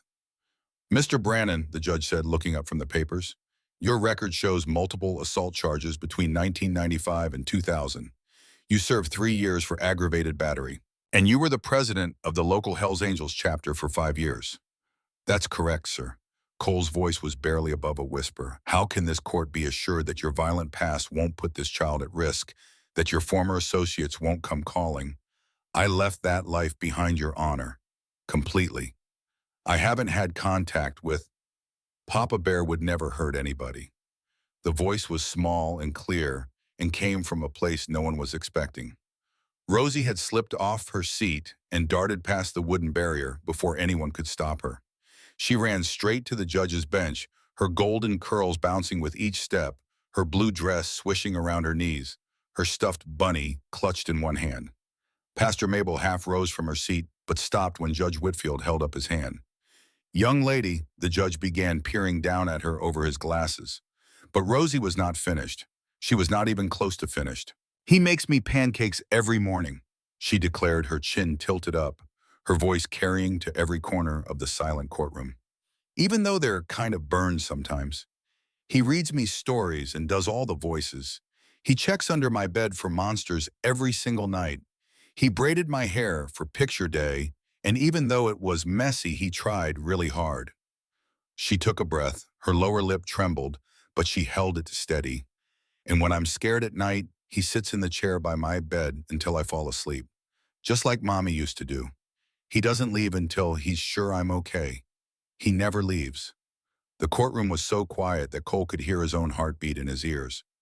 Papa Bear is the safest place in the whole world. Rosie's voice wavered, but she did not stop. Mommy said in her letters that he had a good heart. She was right.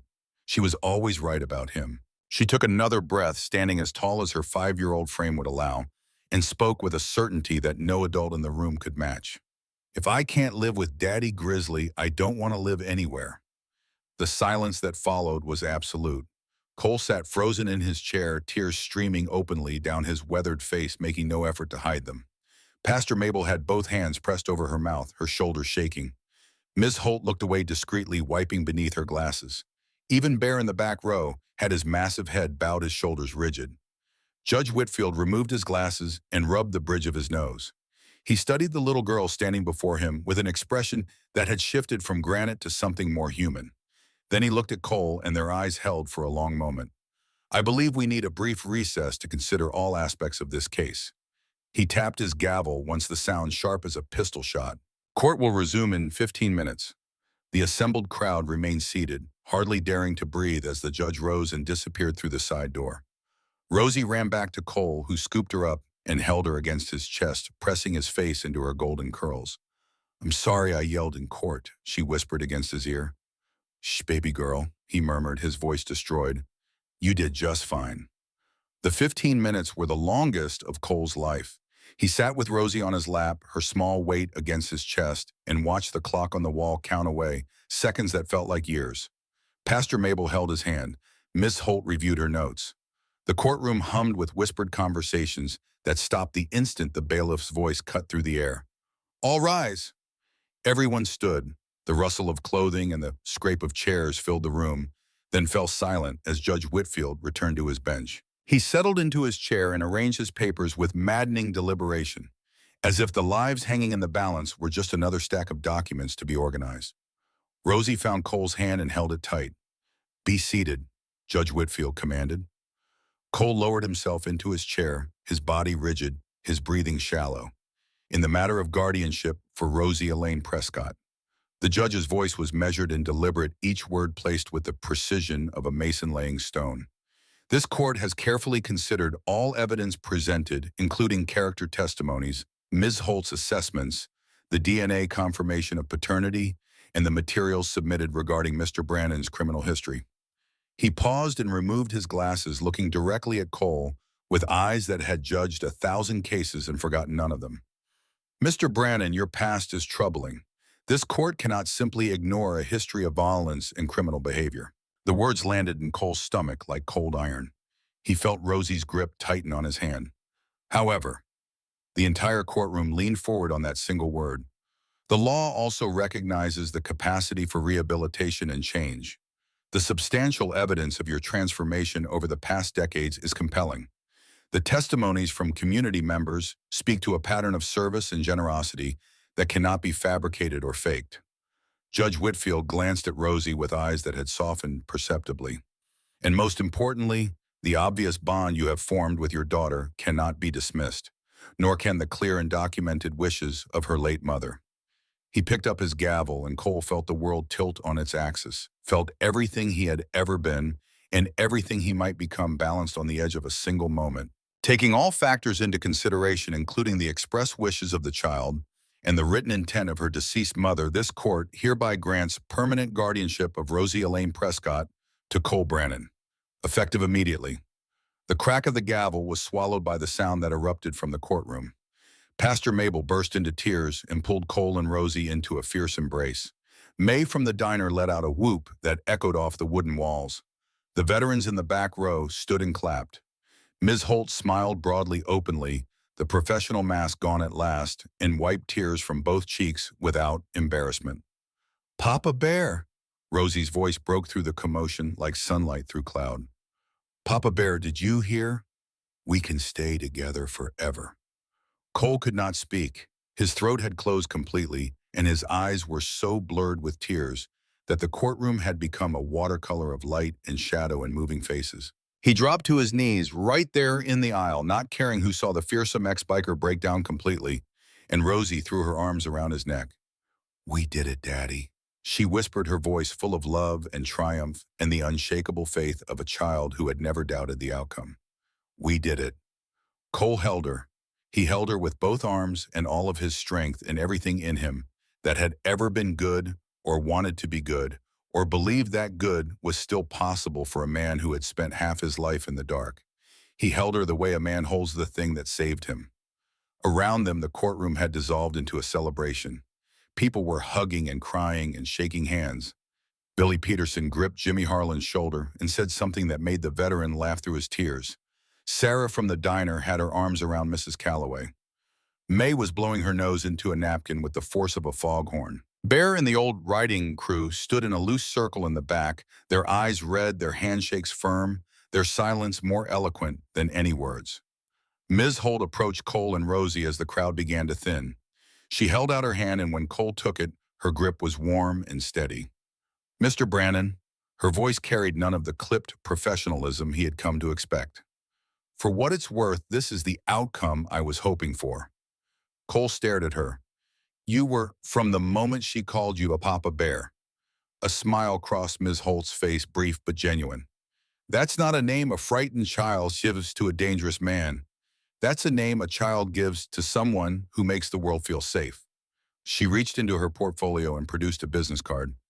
My personal number, if you ever need anything, anything at all. Cole took the card and looked at it. The same card that had once represented the greatest threat to his new life now felt like a lifeline. Thank you, he said, for being fair. That's my job, Mr. Brannon. She glanced at Rosie, who was being lifted onto Bear's massive shoulders across the room, her laughter ringing off the courtroom walls. But every now and then, the job gives back more than it takes. Pastor Mabel was the last to leave. She stood with Cole in the empty courtroom, the afternoon light streaming through the tall windows, dust motes floating in the golden beams like tiny weightless witnesses to what had just occurred. Elaine would be proud, she said softly, of Rosie, of both of you. Through his tears, he saw Judge Whitfield watching them from the bench, through the side door which he had cracked open just enough to observe the aftermath. A faint smile crossed the judge's granite face before he quietly closed the door, leaving the father and his daughter and their community to the business of beginning again. Spring came to Montana the way it always did, slowly, and then all at once the snow retreating up the mountains like a white tide pulling back to reveal green earth and wildflowers and the sound of water running everywhere. The river swelled with snowmelt, and the meadows along its banks exploded with lupine and Indian paintbrush and wild iris coloring the valley floor in shades of purple and red and blue that seemed too vivid to be real. A gentle breeze carried the scent of fresh paint through the open windows of the small yellow house on Maple Street. Inside, Rosie's giggles echoed off the walls of her new bedroom as she twirled in circles, admiring the rainbow stripes Cole had spent an entire weekend painting, his hands aching from the work of getting each color band perfectly straight. Look, Papa Bear, the colors dance when I spin. She spread her arms wide, her polka dot dress flaring out. Cole leaned against the doorframe, a smudge of blue paint in his silver beard, and watched her spin. The room was everything the cabin bedroom had been and more.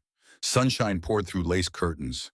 The cedar bed he had built stood against one wall covered in the patchwork quilt and surrounded by shelves of books and stuffed animals. The dream catcher hung in the window, catching the light, its shadow dancing on the floor. You like it then? It's perfect. Rosie flopped onto the bed. And look, she pointed to the window seat he had built. Now I can watch for you coming home from the garage every day.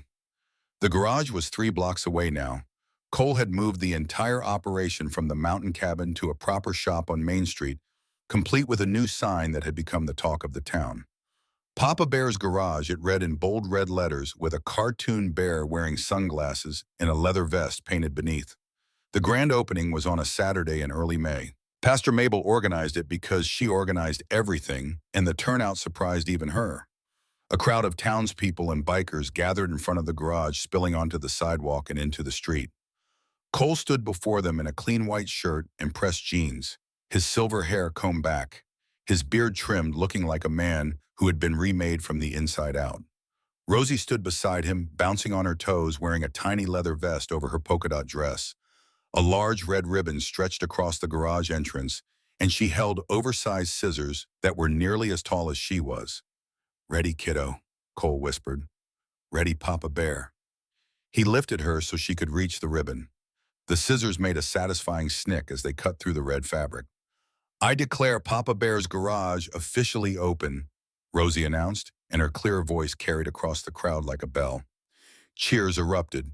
Someone revved a motorcycle engine in celebration. Inside the garage, everything gleamed. Tools hung in organized rows. Workbenches were clean and labeled. And in one corner next to the window, a small desk held crayons and paper. In a stack of picture books, Rosie's spot for after-school afternoons while her father worked. Pastor Mabel pulled Cole aside as the crowd filtered in for coffee and cake. She carried a wrapped package under her arm. I've been waiting for the right moment to give you this. Elaine left it with me, the last thing. Cole unwrapped it carefully. Inside was a framed letter on cream-colored paper, Elaine's handwriting flowing across it in elegant curves that he had memorized long ago. Thank you for finding her when I no longer could. His hands did not tremble this time. He held the frame steady, reading the words twice, then three times, letting them settle into the permanent part of his memory where they would live for the rest of his life. Rosie appeared at his side and slipped her small hand into his. Is that from Mommy? Yeah, Squirt, it is. He lifted her so she could see. Your mama always did know things would work out somehow. They hung the letter above his desk in the garage, right where everyone who entered would see it. The glass caught the afternoon light and threw warm reflections across the tools and the workbench and the motorcycles waiting to be repaired. I think, Pastor Mabel said softly, watching Cole and Rosie together, this is exactly where it belongs. The weeks that followed were the fullest of Cole's life. He worked in the garage during the day, the familiar rhythm of wrench and socket and the clean smell of motor oil grounding him the way it always had. But now the work had a purpose beyond survival. Each engine he rebuilt, each frame he straightened, each veteran he helped, and each teenager he mentored was a stitch in the fabric of a life built not on running from the past, but on walking steadily into the future. Rosie thrived. She moved through first grade with the easy confidence of a child who knows she is loved, making friends with the unself-conscious openness that adults lose somewhere between childhood and the accumulation of scars. She brought home drawings and spelling tests and stories about her day that Cole listened to with the focused attention of a man who knows that every moment matters because he wasted so many of them. On Saturday mornings, they rode Bunny Rocket through the mountain passes, Rosie's small arms wrapped around his waist, her helmet decorated with stickers she had chosen herself. Stars and butterflies and one that said Biker Princess in glitter letters that caught the sun and threw sparks of light across the road behind them. On Sunday afternoons, they visited Pastor Mabel at the church where Rosie helped arrange flowers, and Cole sat in a pew that no longer felt foreign, listening to sermons about grace and redemption and the stubborn persistence of love. On weekday evenings after dinner and homework, they sat on the porch of the yellow house on Maple Street and watched the sun go down behind the mountains. The sky would turn from blue to gold, to pink to purple, and Rosie would point out shapes in the clouds and make up stories about the birds that flew overhead, and Cole would listen and nod, and sometimes add a detail that made her laugh, and the sound of her laughter was the closest thing to music he had ever known. One evening in late August, Cole pulled Rosie's small purple bicycle out of the garage and removed the training wheels. They had been practicing for weeks, Cole jogging alongside with his hand on the back of the seat, his boots pounding the pavement, sweat darkening his flannel shirt as he tried to keep up with a child who seemed to have no concept of speed limits. Remember what we practiced? He asked, positioning himself behind the bike. I'll hold on at first, but you've got to keep pedaling. Keep pedaling. Look ahead, not down. Rosie recited the instructions with the solemnity of a pilot running through a pre-flight checklist. Then she added, and believe in myself. That's my girl. She pushed off. Cole ran alongside his hands, steadying the seat, feeling the wobble gradually smooth out as she found her balance. Her legs pumped the pedals with fierce determination, and her golden curls streamed out from under her helmet like a flag. You're doing it, Cole called out. You're doing it, Rosie. Don't let go. I already did. She turned her head and saw that his hand was no longer on the seat, that he was standing in the middle of the street 10 feet behind her, and for a moment her eyes went wide with surprise and her front wheel wobbled dangerously. But then her jaw set and her hands steadied on the handlebars and she pedaled harder and the wobble smoothed out and she was riding. She was riding. Papa Bear, look, I'm doing it. Cole stood in the street with his hands on his hips and tears on his cheeks, and a smile so wide it ached watching his daughter ride away from him down Maple Street, growing smaller and more independent with every revolution of the wheels, and he had never been prouder of anything in his entire life.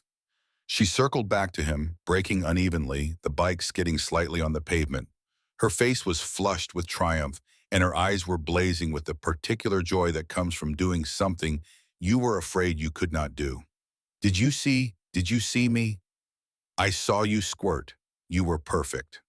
The September morning was crisp and clean, the air carrying the first hint of autumn when Cole pulled his truck into the elementary school parking lot. The vehicle, once cluttered with motorcycle parts and empty coffee cups, now held a booster seat and a collection of stuffed animals scattered across the back seat. A crayon drawing of a bear family hung from the rearview mirror, swaying gently as the truck came to a stop. Cole caught his reflection and barely recognized the man looking back. The wild beard was gone, replaced by smooth-shaven cheeks that showed the lines and weather marks of a life lived hard and then, against all odds, lived better. The leather jacket had been traded for a soft blue flannel. His hair was neatly trimmed silver at the temples, shorter than he had worn it in 30 years. Only the tattoos remained from his former life, faded ink on weathered hands that had once broken bones and now braided hair and packed school lunches and held a little girl while she cried about a scraped knee. He was not ashamed of those tattoos anymore. They were a map of the road that had brought him here, and the road had been worth traveling, even the parts that led through darkness, especially those parts. Because without the darkness, he would never have understood what the light was worth. Ready for another day, Squirt, Rosie beamed at him from the passenger seat, her golden curls bouncing as she nodded with her whole body, the way children do when they are so full of enthusiasm that a simple head movement is not enough to contain it. Ready, Papa Bear? Her front tooth was still missing, leaving a gap in her smile that she wore like a badge of honor. She had lost it the previous week during a particularly vigorous session of jumping on her bed, and the tooth fairy, who bore a strong resemblance to a retired biker with paint in his beard, had left a shiny silver dollar under her pillow. Her pink backpack was covered in unicorn stickers, and the name tag stitched to the strap read Rosie Brannon. Cole had ordered it custom from a shop in town, and when Rosie saw her new name printed in careful letters on the laminated card, she had stared at it for a full minute without speaking, her small fingers tracing the letters over and over, and then she had looked up at him with eyes that held the entire universe and said, "Now it's real." They walked through the school gate together, Rosie's hand in his, and other parents waved as they passed. The mother, who had once whispered behind her hand, now stopped to ask Cole about her minivan's transmission. The father, who had steered his son away from them on that first day, now nodded and asked if Rosie could come over for a play date on Saturday. Nobody whispered anymore. Nobody stared. They just saw another dad dropping off his little girl. Just another father who loved his child and showed it in the simple daily act of being there. Mrs. Calloway met them at the classroom door. "Good morning, Mr. Brannon. Rosie, we're starting our family tree projects today." Rosie squeezed Cole's hand excitedly. "Can I put Mommy's picture in it, the one from your wallet?" "Of course you can, Princess." Cole knelt down and unzipped the backpack, checking that she had everything. Lunchbox, homework folder, and the small framed photograph of Elaine that he had carried since the day Rosie first arrived. "This goes back in the backpack as soon as you're done." "Promise, Vanessa." Rosie tucked the photo into her folder with both hands, handling it with the reverence of a museum curator. The bell rang and children streamed through the entrance in a river of backpacks and laughter and first-day energy. Rosie shouldered her backpack and started to follow them. Then she stopped, turned and ran back. She rose up on her tiptoes and planted a kiss on Cole's cheek. His beard was gone now, and the kiss landed on a skin that was warm and weathered and belonged to a man who had traveled a very long road to arrive at this ordinary, extraordinary moment. "I love you, Daddy." Cole watched her skip away through the school doors, her golden curls catching the morning sun, her backpack bouncing with each step. She turned once at the entrance and waved, and he waved back, and then she was gone, swallowed by the bright hallways and the sound of children and the business of growing up. He stood there in the parking lot for a long time, one hand raised in a wave that had already been returned, his eyes bright and full. The morning sun was warm on his face. The mountains rose in the distance, blue and ancient and permanent, and the sky above them was the particular shade of blue that only exists in Montana in September, vast and deep and without a single cloud. Cole Brannon lowered his hand and smiled. It was the smile of a man who had finally found the thing he had been looking for his entire life, and it had found him first standing on his doorstep in a snowstorm, wearing a pink coat and holding a stuffed bunny, asking if she could come home.